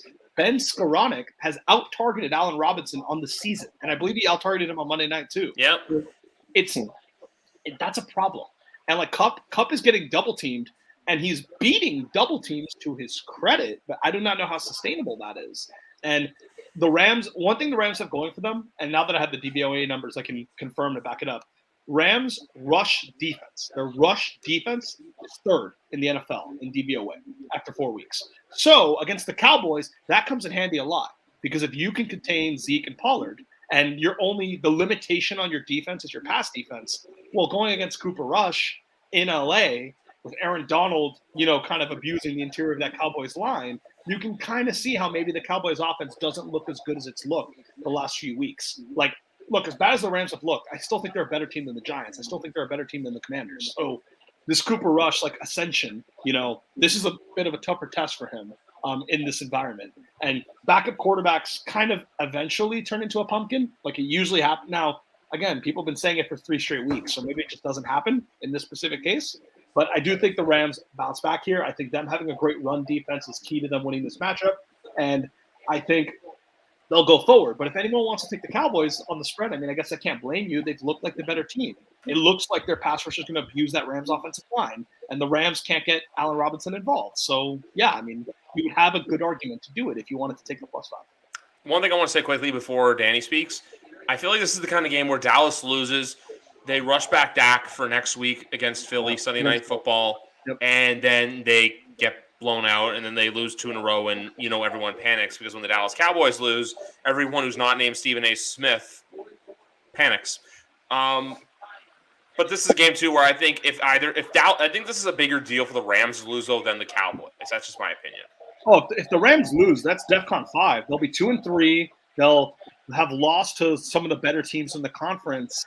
This would be their second home loss of the year, aside from the Bills game in the opener. It's like things get late in a hurry, Like it'd be really ugly if they lost this game. Yeah, and like I said, week 1, man, you just look at Matt Stafford, and he's not the same guy. No. That elbow, like I said, they're not letting up on the information on the elbow as much as they are. And if it is DEFCON 5 and they go on this huge losing streak, it's all gonna come out. He's gonna get surgery, and he try to play through it because that's what Matt Stafford is. He's a tough guy. He plays through shit. He doesn't complain, which is cool. Hats off to him. But they should win this game. I think this is a scheduled loss, as Big Red likes to put them, for the Cowboys. I think they know that. I think that could play this week, but they know this is most likely a scheduled loss. Let's just give them another week, let them play next week. The matchup I'm looking forward to is CeeDee Lamb versus Jalen Ramsey. I think Ramsey's been beatable, and CeeDee Lamb just needs to take that next step to really becoming that wide receiver 1. So I'm going to focus that on my focus on that matchup this week. I think Pollard is way better than Zeke, so I think he should start taking more carries from Zeke away, and you're starting to see that happen against the Giants a little bit. So if they get the ground game going, it's going to be a close game. I just think the Rams are a little bit more talented than them, and it's a scheduled loss, like I said. One thing, and I would say I definitely watch CeeDee in this game. One thing to watch for the rest of the season, Michael Gallup came back last week. He scored a touchdown. Yes. He looked pretty good. He got a lot of air yards. So when Dak comes back, I know in the opener, like they played terrible. It seemed like they had no perimeter threat. Like everyone was wondering, like, what are they going to do at receiver? Like, should Tolbert play? Should they extend more opportunities to that kick returner? I forget his name, Turpin or whatever his name is. Yeah, the kid from TCU. Yeah. So Noah Brown balls too. Yeah, and I think the whole point is that when Dak comes back, all of a sudden everyone thought, the Tyron Smith loss would kill them. Tyler Smith, their first-round pick, they've been playing in his place at left tackle, and he's played very, very well, according to most observers. It's kind of like Rashawn Slater last year a little bit. So when Dak comes back, all of a sudden it's Dak, an offensive line that's better than we thought it would be, really good running backs, and CeeDee and Gallup. Well, that's not a bad combination. With as good as their defense has played, that could be maybe like the Cowboys team of last year. We just need to see CeeDee get to that wide receiver 1 tier, though. I don't think he's there yet. I don't. No, not yet. The way I look at that, too, as well, is Dalton Schultz, I think, is a guy everyone's waiting for to have that explosive game, but he's been relatively quiet this year so far, so we'll see if this is the game for him. On the franchise tag, too, right? Yeah, he is. He is on the he's like there were all those tight ends that got tagged at the same time, like Schultz, Gesicki, and Njoku. Njoku got extended. The last thing I'll say on this, though, is it's just a working theory. I wouldn't be surprised if Schultz has better chemistry with Dak than he does with Cooper Rush, because he's been silent in all these games that Cooper Rush has been active. But at the end of last year, Dak was forcing him targets. He was like out-targeting Amari Cooper in some games. So I think when Dak comes back, maybe it's just the way Dak likes to play. I don't know what it is. Maybe Dak will force the ball his direction a little more often.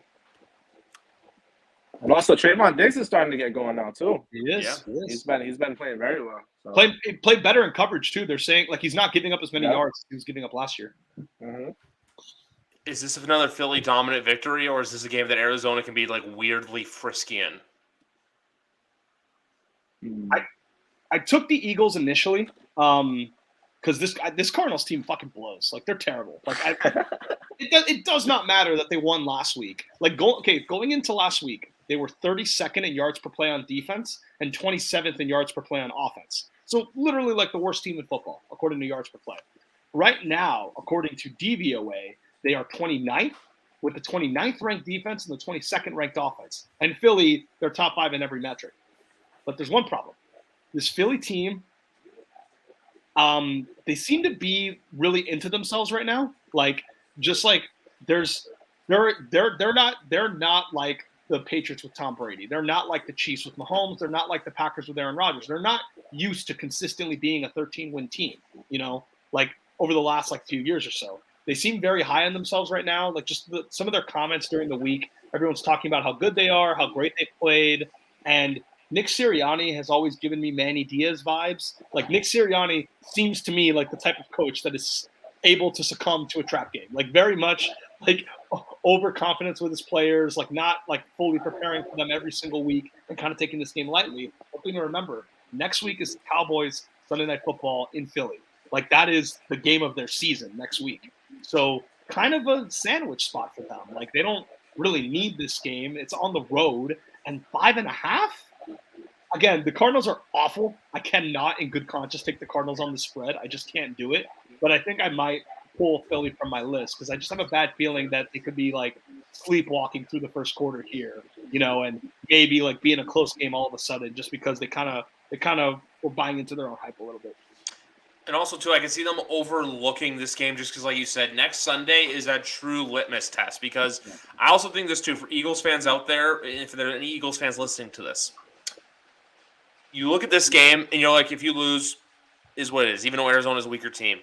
You lose to the Dallas Cowboys, that's the game you do not want to lose. That's the game where that's a team you hate, that's a standard bearer, and that is the gold standard, shout out to Ross, for the Eagles. So I could easily see Arizona winning. I don't want to pick Arizona, but this is just an ugly – I'm going to say one thing. I look at all these over-unders. That's why I put them in there. I like this over. I like over 48.5 points. I think this is a game where it's a competitive shootout, like a 27-24, 28-24 kind of football game. Now, with that being said, I like the Cardinals at plus 5.5. I'm just going to say that. That's why I come in with 4 points. I want to take them on the spread. I'm not going to pick them. I'm just saying when I look at the spread, I can kind of maybe see it happening. I just don't see how the Cardinals are going to move the ball at all. They decided, not decided, but Kirk got, he's kind of living up to that contract. I know it's unbelievable. They're clearly missing DeAndre Hopkins, and what that guy does for that team is just insane. James Conner hasn't been the same. They lost Chase Edmonds to Big Red Dolphins, who was huge for them. Hollywood Brown hasn't done anything. Yeah, man. So it's like how do they move that ball other than Kyler, just making magic happen? And the Eagles, their defense just doesn't, even the good offenses, it's hard to move the ball on them. So I just don't see how this isn't a blowout. I know what you're saying. They might be looking ahead to the Cowboys, but they're looking to win the NFC at this point, man. They know they have to win every game that they possibly can. Maybe they grow a big lead into halftime and the Cardinals come back a little bit second half like they've done the Raiders. But I think Philly pulls away here, bro. They're just way more talented than the Cardinals are right now. This is just a theory, and I could be wrong about this. I have no idea if this is right. But Vance Joseph in week 1, he blitzed Patrick Mahomes relentlessly, and he got criticized for that. He was like, oh, why would you do this? Mahomes is great, etc. I think if you do that against this Eagles team, I think that might work. The reason why is because, your run fits have to be right. Like, obviously, because I think if you do that, if the Eagles are just doing that run game up the middle stuff, but you got linebackers and safety crowding those running lanes, I think that could prevent the running game from being as aggressive as it's been. Because a lot of teams let the Eagles, they stay back on the Eagles. They're worried about Jalen Hurts' mobility. They're worried about A.J. Brown down the field. So, like that Vikings game on Monday Night Football, they played a deep zone. They never rush. They just keep everything in front of you because you're so worried about the scrambling quarterback and all this and that. And they played back a lot of the game. I don't think that's how you play this team. I think blitz them. Dare Jalen Hurts to beat the blitz, consistently. We know elite quarterbacks can do that. Patrick Mahomes can do that. Aaron Rodgers can do that. Tom Brady can do that. Dare him to do that. And I'm also kind of biased here because my Dolphins did this against Lamar Jackson last year, and it worked a lot. When you blitz a mobile quarterback relentlessly, you would think, oh, he's going to break the pocket and run away. No, there's no space. There's nowhere to go. The space in between the tackles and outside the tackles are all clogged by blitzers. The only thing you can do is throw it quick and get the ball out to a receiver on a screen or a running back and have them go. The mobile quarterback's kind of trapped. And so if you do that, I think it might work. I don't know if the data bears this out, but I saw the Dolphins do it against Jackson, and it worked really well last year. I wonder secretly if that could work in this game. I agree with Danny. The Eagles' defense, they made Trevor Lawrence look horrible. They made Carson Wentz look horrible. Their defense, in my opinion, is better than their offense. But I think the Cardinals maybe defensively find some answers, and maybe they win a 23-20 kind of game, or at the very least cover, even if they don't win outright. Because the Eagles, I think before last week, they had like only scored like 7 points in the second half or something like that. It was 0 the previous 2 games against the Vikings and the Commanders. They have this weird thing where they just like go to sleep for maybe like Danny said, maybe they get overconfident, they sit on a big lead, and they just let the other team come back. But Danny, 5.5 points, you don't need a lot. Like if that happens again, No. that's not a lot that you need from the Cardinals offense to cover those margins. We'll just have to wait and see. But this is the kind of game that where if the Cardinals win, everyone's going to be like, kind of high on them, and everyone kind of gets down on the Eagles, and I think that's when the Eagles win. So I feel like this is going to sound weird, but I feel like this is a game that if the Eagles do lose, it's like don't panic if you're an Eagles fan. I just want, before we get to the primetime games and the main event, I just want to do a quick update on the Fantasy Football League to see how that's going. Just to let you guys know for this week's matchups, we got myself, the commissioner, taking on Bobby. Danny is playing Alex Lorenzo. Andy McNamara is taking on Pat Lane. Joe Miller is taking on Matt Beast. And Chris Ramey is taking on Matt Lorenzo. And right now, Andy McNamara and Danny take up spots number 1 and 2.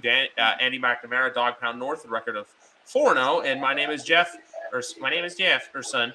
Danny at 3-1. So that's just a quick update. Danny's team is actually also, too, I'm going to say this. Danny, your team has the highest points scored in the league right now at 577. And I tried a new method because usually every year I always go running back first round, always. And for your league, for whatever reason, I decided to try something different and go receiver and go heavy receiver early rounds and take Travis Kelce in the second round.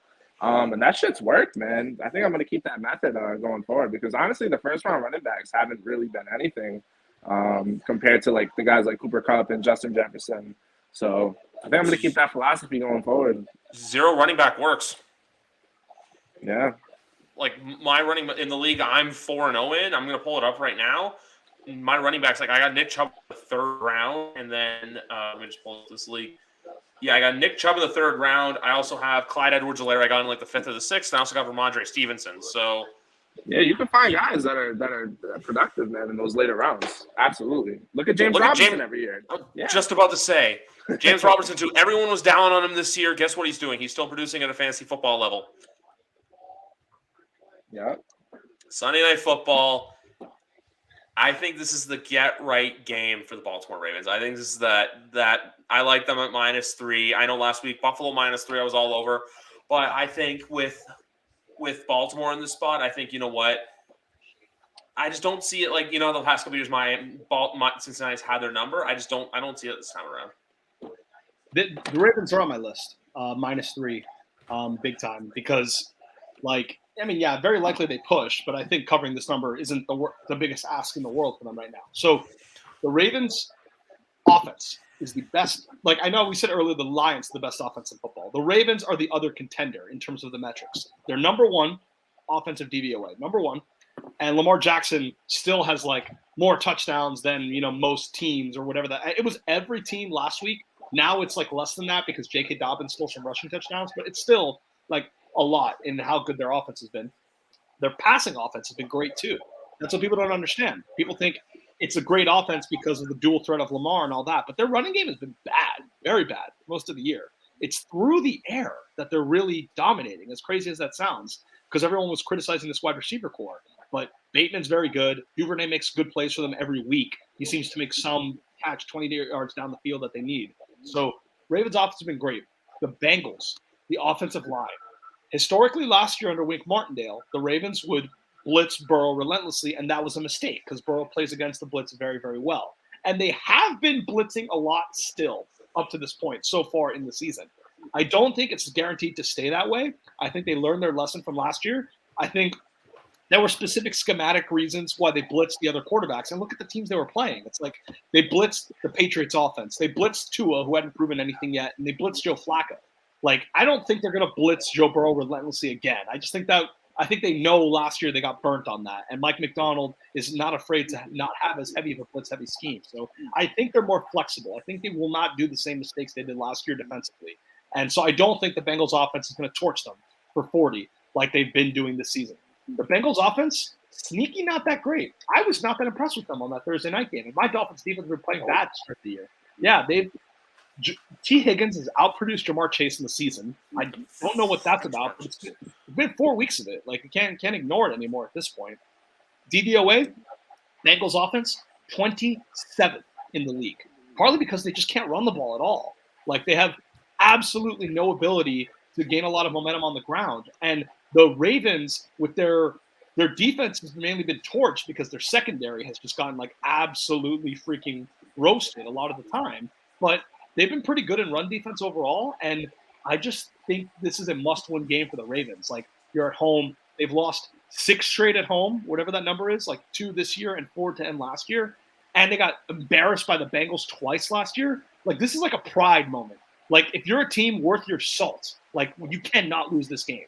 And like non-negotiable. Absolutely not. If they do lose this game, you got to start wondering if there's some weird locker room stuff going on, because you don't just lose 7 straight home games like that without like putting up some muscle, stopping the bleeding. And this Bengals offense is very beatable. They're not as explosive as they were last year. This is the game where the Ravens should be able to actually put them a little bit more under control. Win, cover, pick the Ravens. Yeah, no, I wasn't impressed with the Bengals at all. Even hell against us when they beat us by 2 scores. You know, like it wasn't for blown coverages and stuff. They really didn't do anything in the second half. And you know they made it like a game plan to try to run the ball against you guys last week on Thursday, and it just wasn't happening. And they just wouldn't abandon it, bro.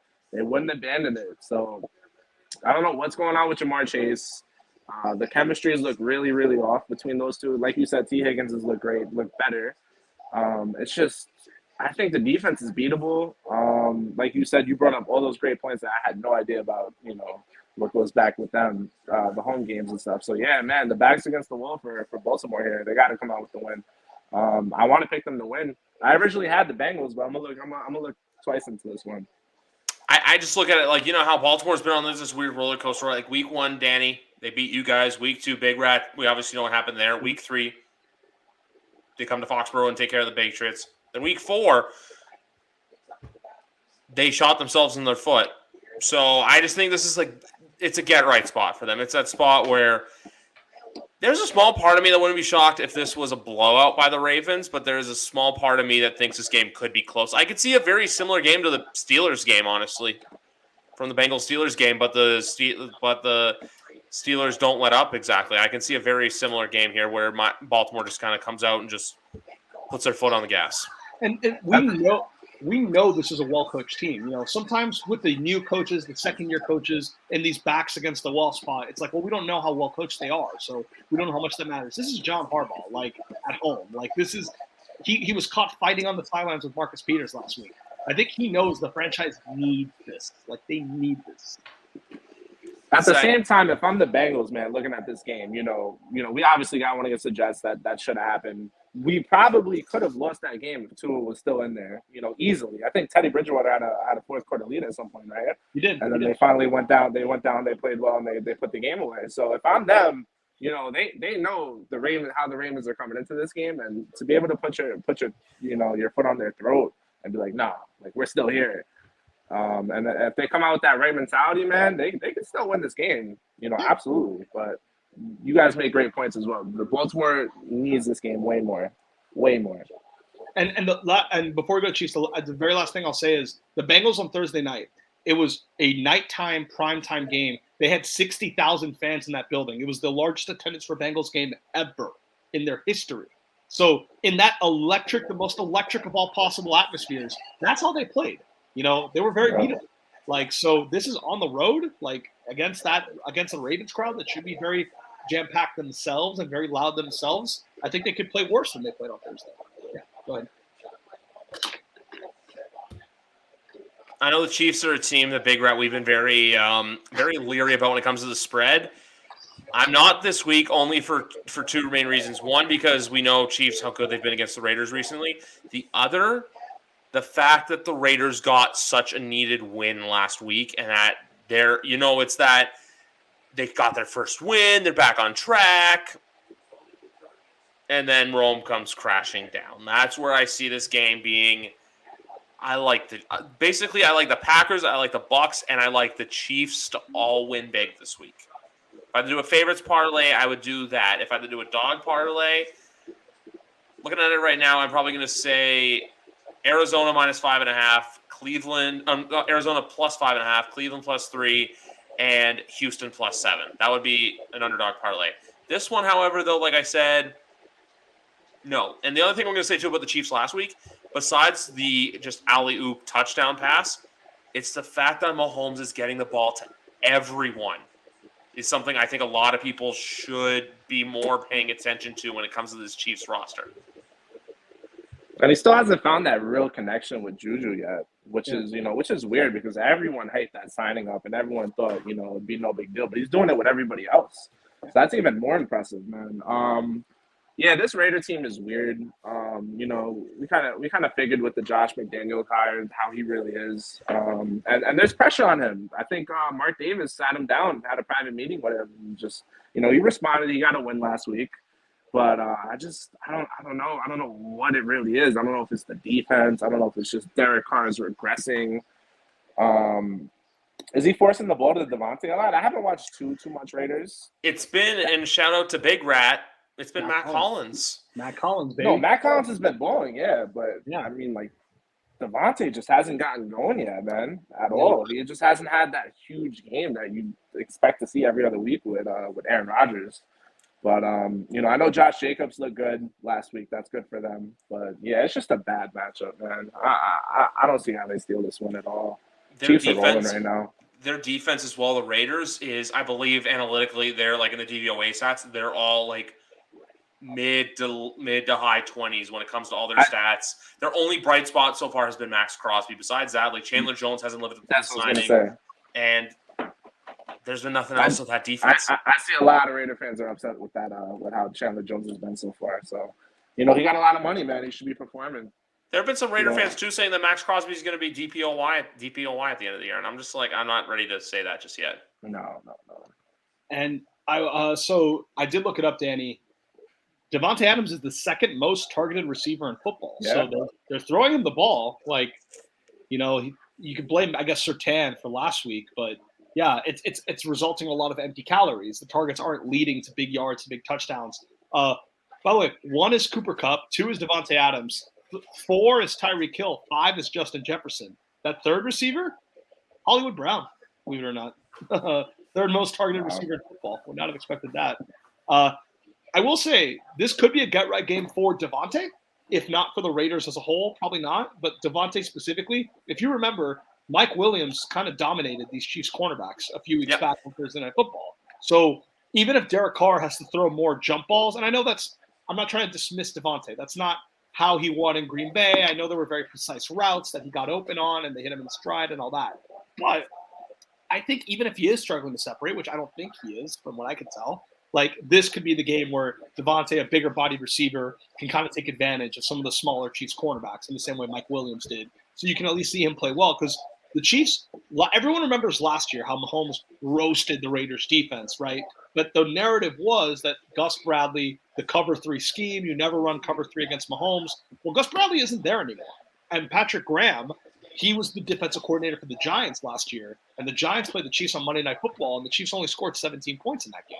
So, and I did look at the metrics, the Raiders and DVOA. You guys are right about Chandler Jones having a down season, but they're still the 13th ranked defense according to DVOA. So the defense has played better than expected.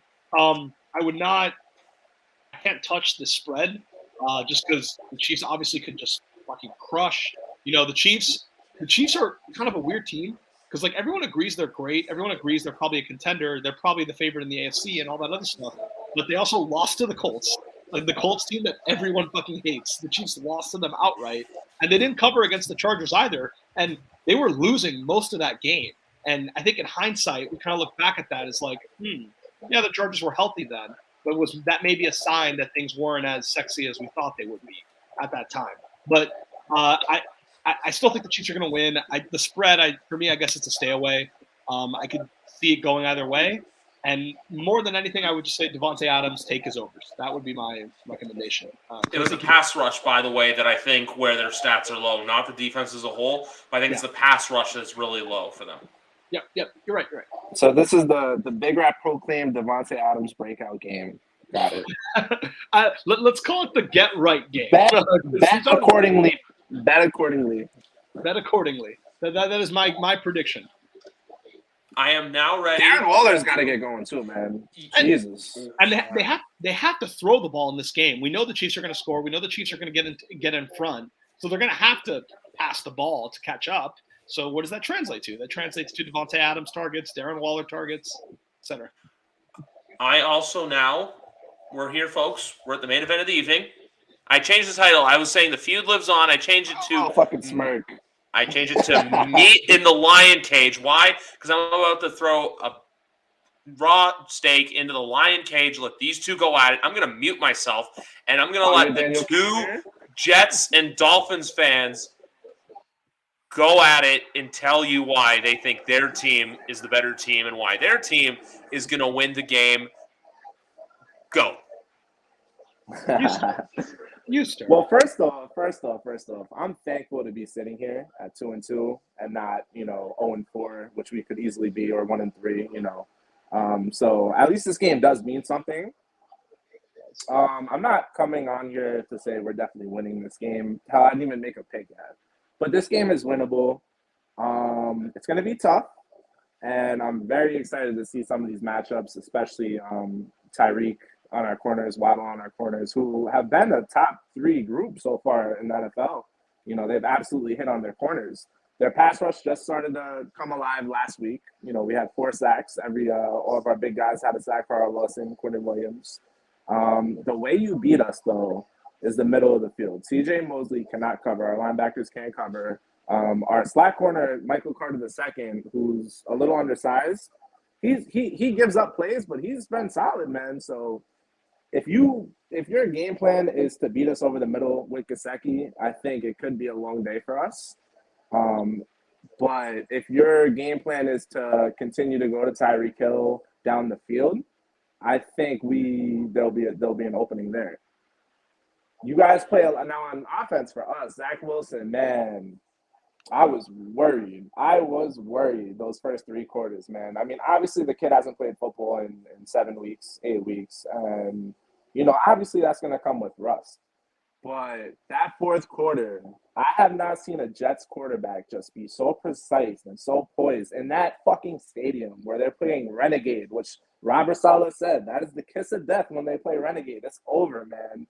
All those Steeler fans screaming their heads off to have 2 back-to-back clutch drives and just go down and kill them was the most impressive shit I've seen in years. And that gave me hope. So if we get that Zach Wilson, this game is going to be a win. If we don't get that Zach Wilson, it's going to be a loss. Now, what the Dolphins do is, you can attest with this. You guys play cover 0, cover 1 50% of the time. So, it's got to be – Mike LaFleur is going to have to design a lot of screen plays, a lot of get the ball out quicks, stuff like that. What we've been doing, especially with Elijah Moore, which pisses me the fuck off, is running these long developing routes that, the O-line doesn't have time for Zach to hold up or Flacco to hold up to hit. So he's getting open, but it's just the pass rush is in our face within, 2 seconds, not even. So that's going to be a tough one. I really want to see how Mike LaFleur game plans this one. I know, what's your defense is, 29th DVOA? So they're beatable. They're definitely beatable. It's harder to run the ball against them. He's starting to look good, man. And then as far as that, it's the way Dolphins Twitter is talking is like, yo, we're on to the next game. Like, this is a win. We don't fear the Jets. None of that. And I'm like, all right, man, I'm gonna save these receipts like Salah's been doing. I'm gonna save these receipts. I think we've been in the DMs. I think you're a little bit more realistic. You're not like them, but this game is winnable. It's winnable. I will say that. And MetLife's gonna be hot, bro. MetLife is gonna be hot. This is probably the biggest hype game that the Jets have played since, besides home openers, probably 2015. So we'll be there. There's so many angles to this. There's the football, X's and O's, and then there's the narrative, the aesthetics, and all that other stuff. I do want the Dolphins to blitz in this game, especially since, and this is obviously a double-edged sword. One reason I'm concerned, and me and Danny were talking in the DMs, when I was expressing confidence is because I thought Byron Jones was coming back. He missed the first 4 games. He's cleared to come off PUP. This is supposed to be the week he returns. The Dolphins' secondary has been bad. Their run defense has been very good, very, very good. Top 5 in the league good, because most casual fans don't realize that Zach Sealer is an excellent run defender, that Raekwon Davis is an excellent run defender. Griff, I remember in the show with me, you and Greg, I was talking about how their defensive line never gets any credit. Like everyone focuses on Xavier Howard, Byron Jones, and even Javon Holland has gotten some national recognition for his play at safety. And everyone thinks that they're a secondary built defense. They win in the back, and everyone up front is just getting like coverage sacks and cleanup sacks, and the secondary does all the hard work. And I was adamant on that podcast with you and Greg, that's not true. This D-line, like Emmanuel Ogbah, makes $16 million a year for a reason. Because if he's not getting his 10 sacks a year, which that's what he does, 10 sacks a year, which is not nothing, he's also leads the NFL in batted passes at the line of scrimmage, which that's as good as a pass breakup. Like if a cornerback does that, we celebrate a PBU, we track it in stats. When Emmanuel Ogbah does that at the line of scrimmage, it's the same thing. It forces an incompletion. It's the exact same impact on the play. And Emmanuel Ogbah played awesome against the Bills. Awesome. It is the best zero-sack performance you'll ever see in your life because it's so hard to sack Josh Allen, but he consistently pressured the pocket, consistently forced Allen to make rush decisions. And there were a lot of plays where Allen kind of misfired because he saw Ogbah right in his face. And so he's been awesome, but he doesn't have the production to back it up. But I promise you, he's been incredible so far this year. And I do want the Dolphins to blitz because I do think this, like with Zach Wilson, I'm not saying he's a bad quarterback, but he's an unproven quarterback. Like you don't blitz elite quarterbacks. You blitz the people who haven't proven they can handle it yet. And the Dolphins blitz the Jets offensive line. I know you guys have that weird thing with your tackles where what is it? You have 4 tackles on injured reserve or something like that? They said possibly Dwayne Brown's coming back this week. We don't know. But that'll be huge. And I think you dare Zach Wilson to make quick decisions and see, can he play a clean game? Can he avoid the turnovers? To his credit, when they played Zach Wilson last year, which was a game in Miami, the offensive line got abused. The Dolphins overwhelmed that offensive line the entire fourth quarter. But Zach Wilson didn't really make he didn't make the killer turnover. There was never the back-breaking interception, rush decision, I'm just going to throw it into double coverage. You didn't see it. But just because you didn't see it last year doesn't mean we're incapable of seeing it. And I want to test him to see if he's capable of doing that without making a mistake. But one thing you got to give Josh Boyer credit for, they do blitz a lot. They adjust. Everyone cites their blitz percentage stats in that Bills game, and they did blitz a lot in the first half. But in the second half, Josh Boyer saw that the defensive line was playing well, and their blitz rate went way down. They played a lot more zone, and they trusted their front four to get to the quarterback, and they did on that game-winning drive to prevent them from getting into field goal range. So if Zach Wilson is abusing the blitz, if he's, like you said, your boy LaFleur prepares him for it, he adjusts well to it, he's throwing checkdowns, he's throwing screens, quick hitters to Elijah Moore, I think Boyer will adjust. I think he will be willing to say, okay, this was a good idea on paper, it's not working, let's do something else. When we played Griff's Patriots last year in week 1, they blitzed the hell out of Mac Jones because they just thought, you're a rookie quarterback, prove that you can handle it. And Mac Jones handled it very well to his credit, which is, those checkdowns over the middle of the field to the running backs and the tight ends seem to really get the ball out on time. So blitz the hell out of Zach Wilson, see if he can handle it. See if you can get him to force a 3-turnover game. Because if he throws 3 picks, they're not winning this game. It doesn't matter what the other side of the ball does. Because the Dolphins defense, as you guys know, they can turn a fumble or an interception into a touchdown the other way. They're very, very good at scoring on a turnover play. So that alone could get them this win if they do that. And I think with the Dolphins offense, I am a little on their defense, though. The one concern is that Byron Jones is not going to come back. Xavier Howard is questionable. It would not surprise me if Xavier Howard does not play in this game. So, in theory, those Jets receivers could pose problems unless the blitz gets there on time. Like Danny said, unless they have long developing routes and Zach Wilson doesn't have time to get the ball to Elijah Moore and we sack him for forcing an interception, then that's how you can. I think that's how you can protect your young cornerbacks. It sounds counterintuitive. Why are you blitzing with bad cornerbacks? They're going to get torched because there's no safety help. But the other side of it is, if the blitz gets there, they never have to be tested in the first place. They'll never have to be challenged in the passing game because the ball will be forced to a check down or the quarterback will get sacked or throw a turnover. So I do think, as weird as it sounds, blitz when you have terrible cornerbacks, which we probably will in this game, I do think it's worth trying. And then adjust off of it if it's not working and keep the safeties deep, play a deep cover 2 and let them beat you down the field if it doesn't work. But I do think Teddy will play well. The Dolphins' passing offense has been elite. Everyone wants to – I hear all these excuses week after week that it's just that Ravens game. It's just the fourth quarter of the Ravens game. They're number 2 in the NFL in passing DVOA. Number 2. DVOA adjusts for opponent. DVOA accounts for full sample size.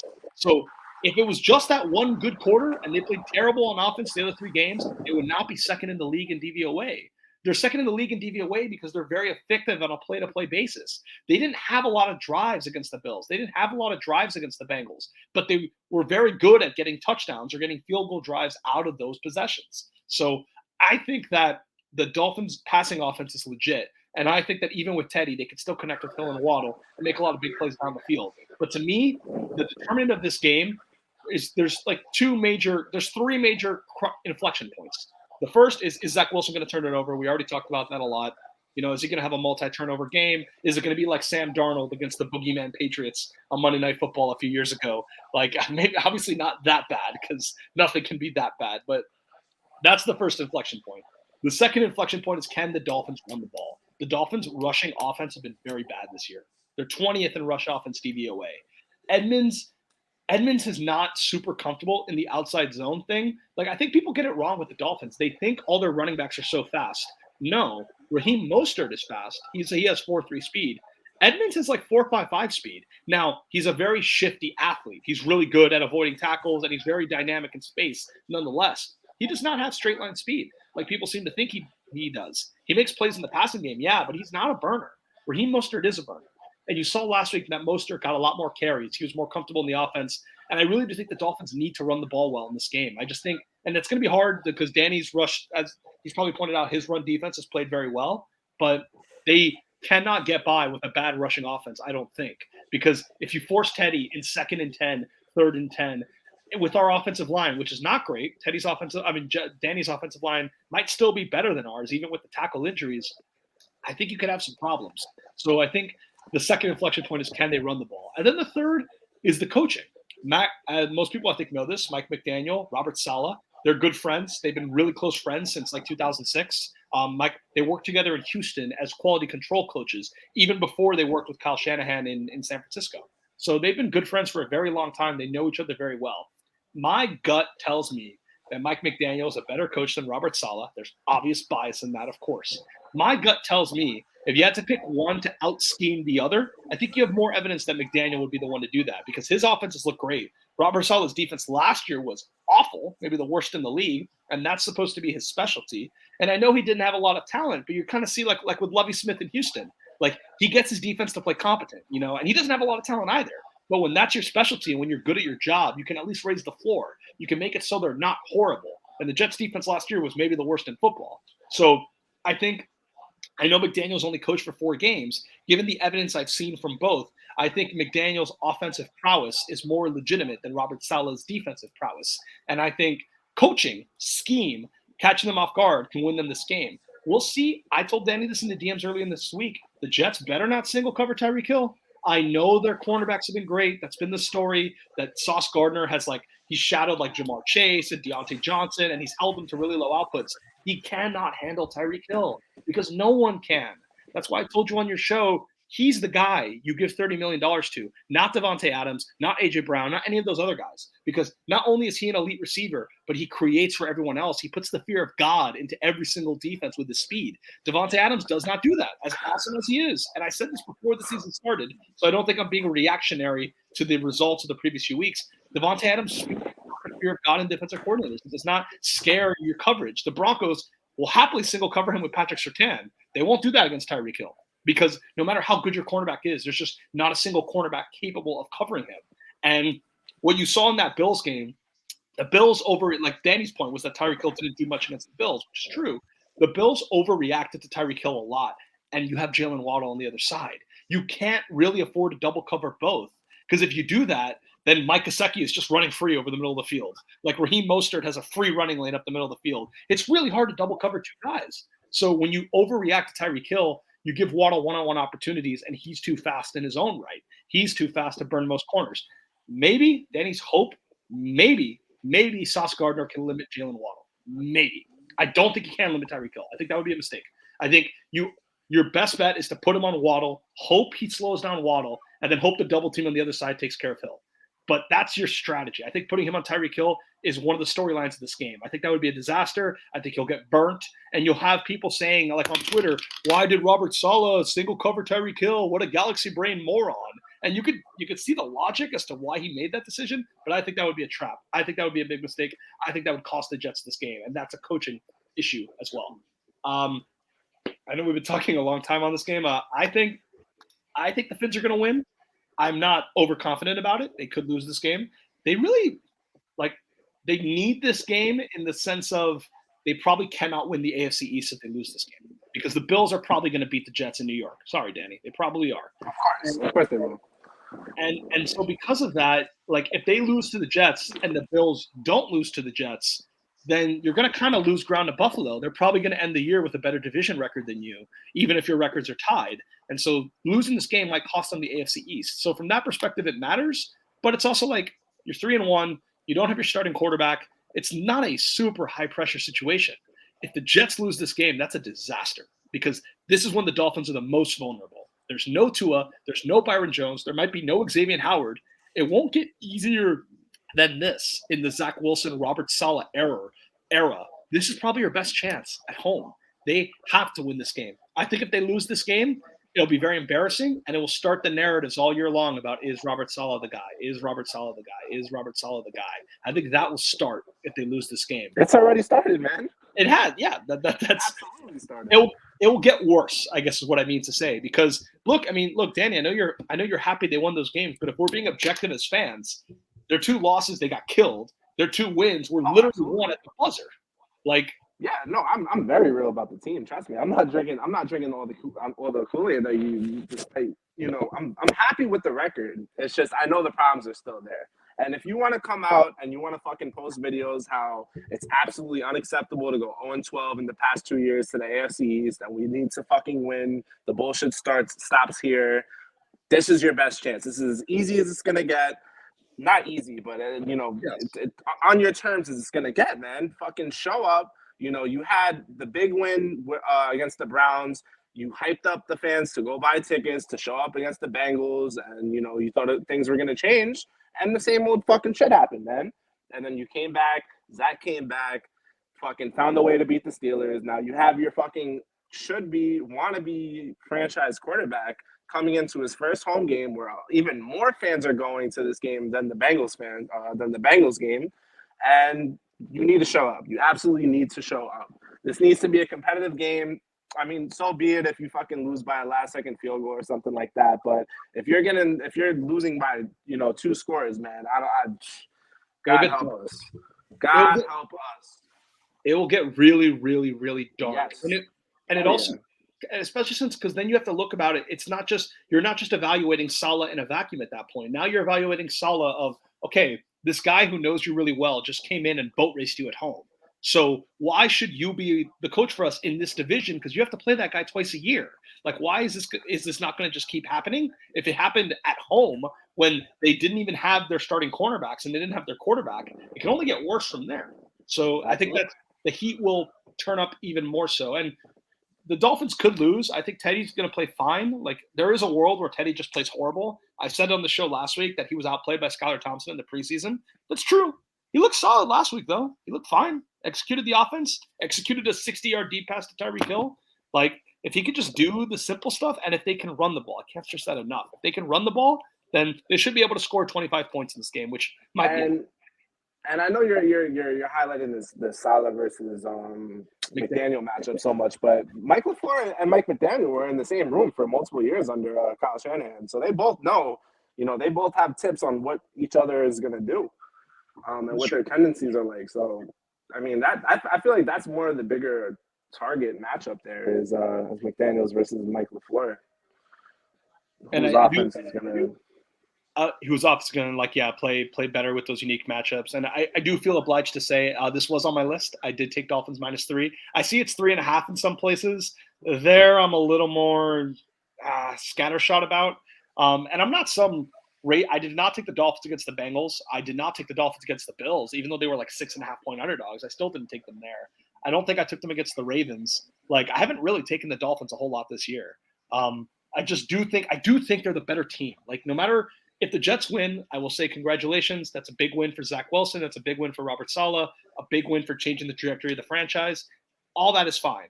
But the Dolphins are the better team. Like, I feel very confident about that going into this game.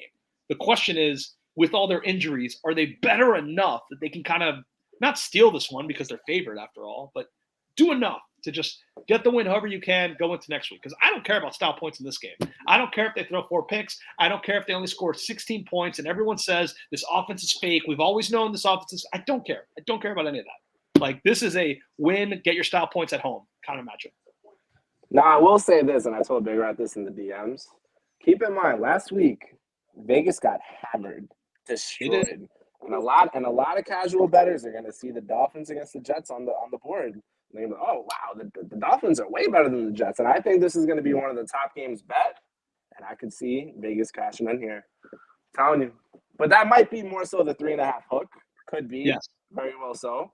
But we'll see, man.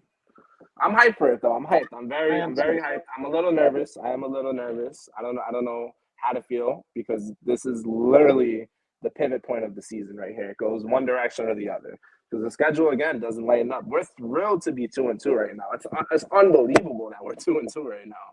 But it could spiral fast, man. But I think these players love Saleh. They play hard for him. I have my opinions on him. I think the scheme is just so outdated, man, and they just make the same fucking mistakes. But I saw improvements, man. They played by far their best game last week against the Steelers. And if they can continue that momentum, man, do what you've been preaching, man, since training camp. Go fucking win an AFC division game. It's been 2 years, man. And this is the game for Zach Wilson's offense. Like, I know I just gave a whole spiel about how blitz and make him force turnovers, but if he is legit, like, the Dolphins don't have their cornerbacks, man. Like, this is their past DVOA rankings are awful. I think that will improve because I think their cornerbacks will come back. And X and, like, despite what I said about the defensive line, X and Byron are still the heart of the defense. So I think it's unfair to over-criticize them when those guys aren't playing. And I think they'll both be there for most of the season. So I think long-term their defense will be fine. In this game, their defense is the 28th pass defense in the NFL. This is – like, if you show me, like, they have enough receivers, they have enough running backs. The line is good enough, even without all the tackles. Like, to do something, Yeah, I 100% agree with you, man. I 100% agree with you. I just got one question to ask Danny. Are you going to the game Sunday, or? The plan as of right now is no, because my friend that I always go with plans to go to the wild card game for the Mets. He's a fucking Met fan. So as of right now, no. But there is a possibility, he hasn't bought his ticket yet, that he goes on Friday game 1 instead. If that's the case, then yes, I'm gonna go 100%. What's your because all my friends, I have a whole bunch of Giant fans, man. So no, I don't really have a lot of Jet friends, and I'm not pulling up to the stadium alone. I'm just not doing that. So I would love to though. You're picking them, right? Yeah, man. Why not? Let's go. Jets are winning this game. Jets are winning this game. You'll see me on Big Rat's timeline this week. It'll be wrong. After 4 p.m.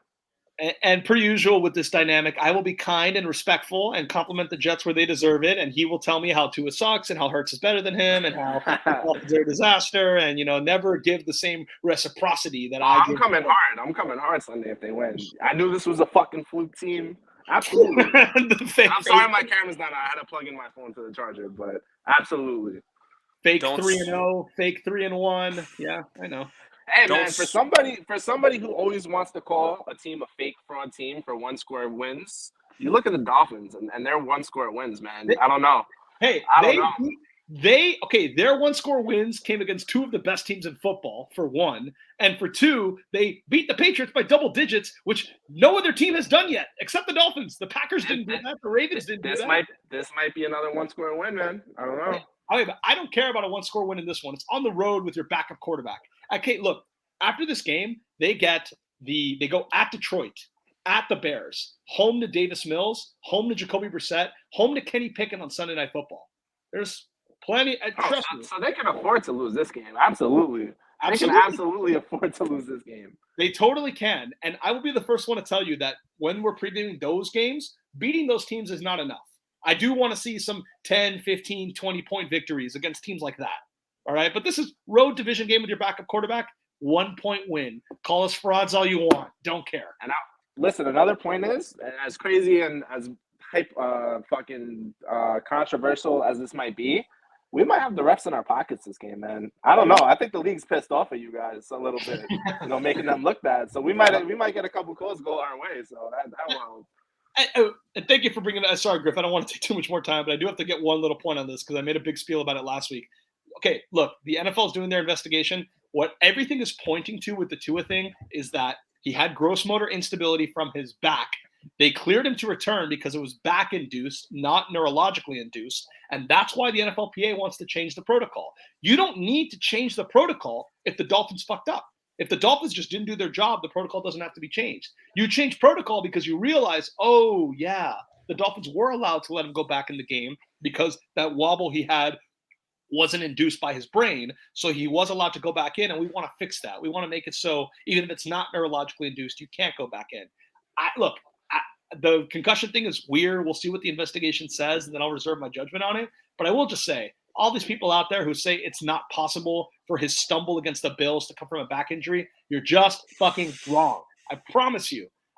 I majored in neuroscience. I'm in medical school right now. I fucking promise you you're wrong. You're 100% wrong on that statement. So I don't think it's crazy that was caused by his back, and then the concussion on Thursday night was separate.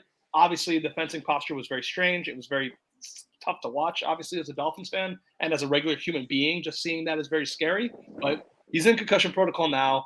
The Dolphins made sure to rule him out on Monday. They didn't want to deal with all week, like the media shitstorm. How could they let Tua play in this game again? I think he either comes back next week against the Vikings or he comes back on Sunday Night Football against Kenny Pickett. That's probably when he comes back. But let the investigation play out because I think it's very likely that the Dolphins don't get in trouble here. That the NFL finds out, yeah, one was a back injury, one was a head injury. Like, I know it looks weird, I know it's shitty, but they didn't do anything wrong here. And I bet you that's what you find out tomorrow. That's all I'll say on that. I'm on Chris Nowinski's side here. All right. Had Trout, a wrestler from 2002. Why are you hating on him? Who lost to Al Snow? Who beat Al Snow in a School of Hard Knocks match, but lost to Maven on Raw the next week? That guy? That's your expert? Look, there were five doctors who said on Sunday, Tua did not have a concussion. Tua did not have a concussion. Tua did not have a concussion. These doctors also have PhDs, also have MDs. They don't have the pro wrestling background to get your shoulders pinned on the mat by Scott Steiner after Survivor Series 2002, but they had their medical degrees too. And not all of them were in the Dolphins' pocket. I'm sorry. Fuck Chris Nowinski. I appreciate all his work on the Chris Benoit case, but he's being ridiculous right now. Wow, that's all I gotta say. That's what I wanted. I know. I gotta get in. I gotta talk because that's what I wanted. What you guys just did, you both stating your cases. That's what I wanted. I'm gonna give my pick quickly. Sure. I'm gonna say the Jets win this game, and then they go to Lambeau, and then the Jets go to Lambeau and get stomped next Sunday against the Packers. Because I think the Jets need this game more than the Dolphins. So I think this is that big statement game. But the Jets, this to the Jets was the play-in last year to the Minnesota Timberwolves. Yes. That's all I'm gonna say there. So that's how I want to leave it. Wait, Griff. Okay. Whoa. We're both in the AFC East, right? Yeah, all three of us. We've both been around the Dolphins for as long as we've been football fans. They beat the Jets a lot. With the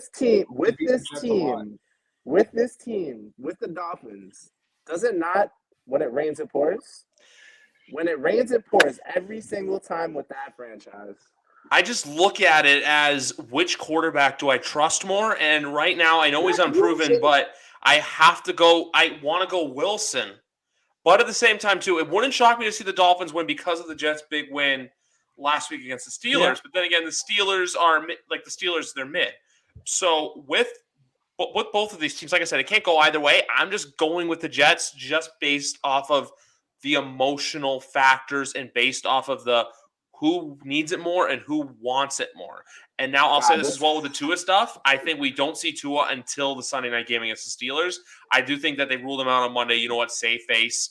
avoid the PR nightmare that comes along with it. Public relations and the medical team probably had something to say with that as well, where they're saying, he's guys, fine, by the way. He has said repeatedly he's fine right now. Like, we got to figure he's fine. It's just like, look, it's just them saving face. You don't want to add gasoline to an already lit fire. That's what they're basically doing.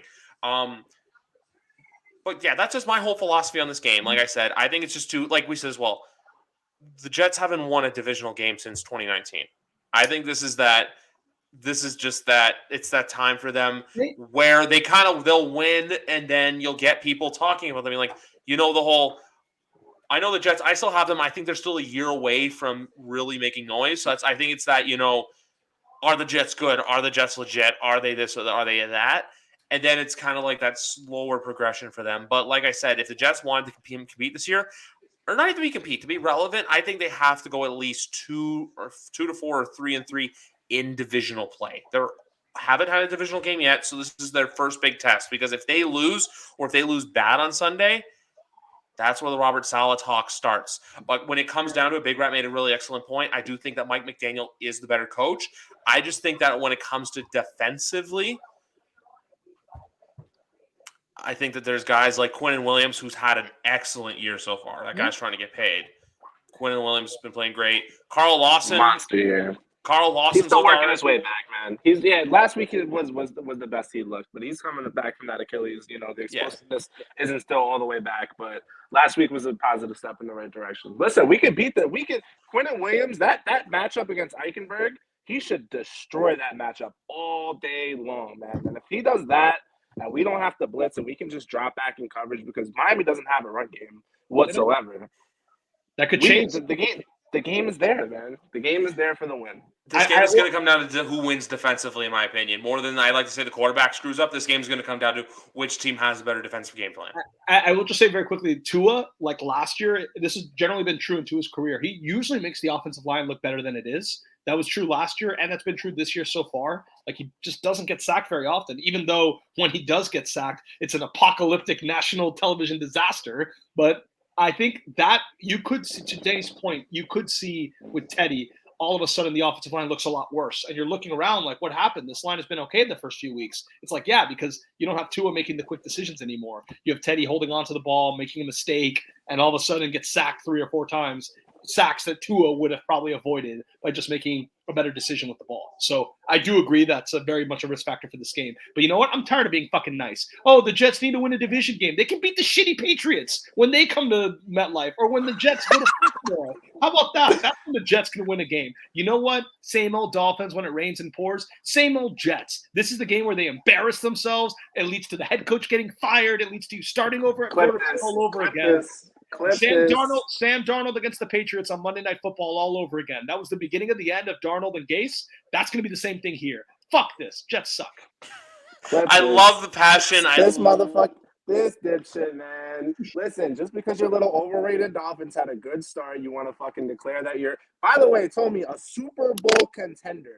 He thinks the Dolphins are a Super Bowl contender. Bro, when you have a top 5 offense, you're a contender. Get through half the season first before you fucking make predictions like that, bro. At least make it to the playoffs first, man. Come on, man. I told you their schedule. They're going to be 9-2. That's fine, but you guys always find a way to fuck it up. Always, man. And you know this. Your heart has been ripped out so many damn times by this team. For you to go and call them a Super Bowl contender after a month? Come on, give me a break. By week 11, they're going to be 9. They're going to be 9-2 by week 11. 9-2. Then we'll talk then. Clip it. I'm going to clip this. So, folks, if you stayed till the end, we appreciate you. We love you. We thank you. I unfortunately got to wrap this up. I got to wrap this up because guess what I still got to do? I got to pack for my flight that leaves in 12 hours, so I got to go do that. Quick updates for next week, guys. If you pull up to that game and the Lions fucking win, man. Oh, my God. Positive vibes only. Positive vibes only for all 3 of our teams, even though you guys play each other this week. So you know what? I'll let the 2 of you go to battle like I just did. Like how I said, you know what? Throw meat in the lion cage. I did that very fucking well tonight, so you 2 can both shut up.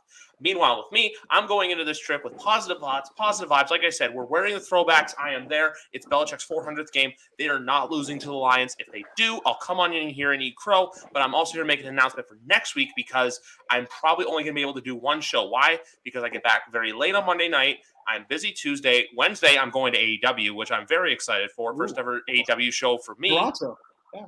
Yes, in Toronto next Wednesday night.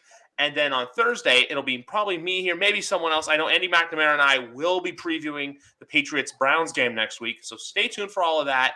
But anyway, guys, this has been episode 187 of YWC Football Talk. And before I go, if you want a quick college football bet, because why? I'm a degenerate gambler, Texas, Oklahoma over 64.5. Have a good night, everyone, and we will see you next time here on YWC Football Talk. That's money line.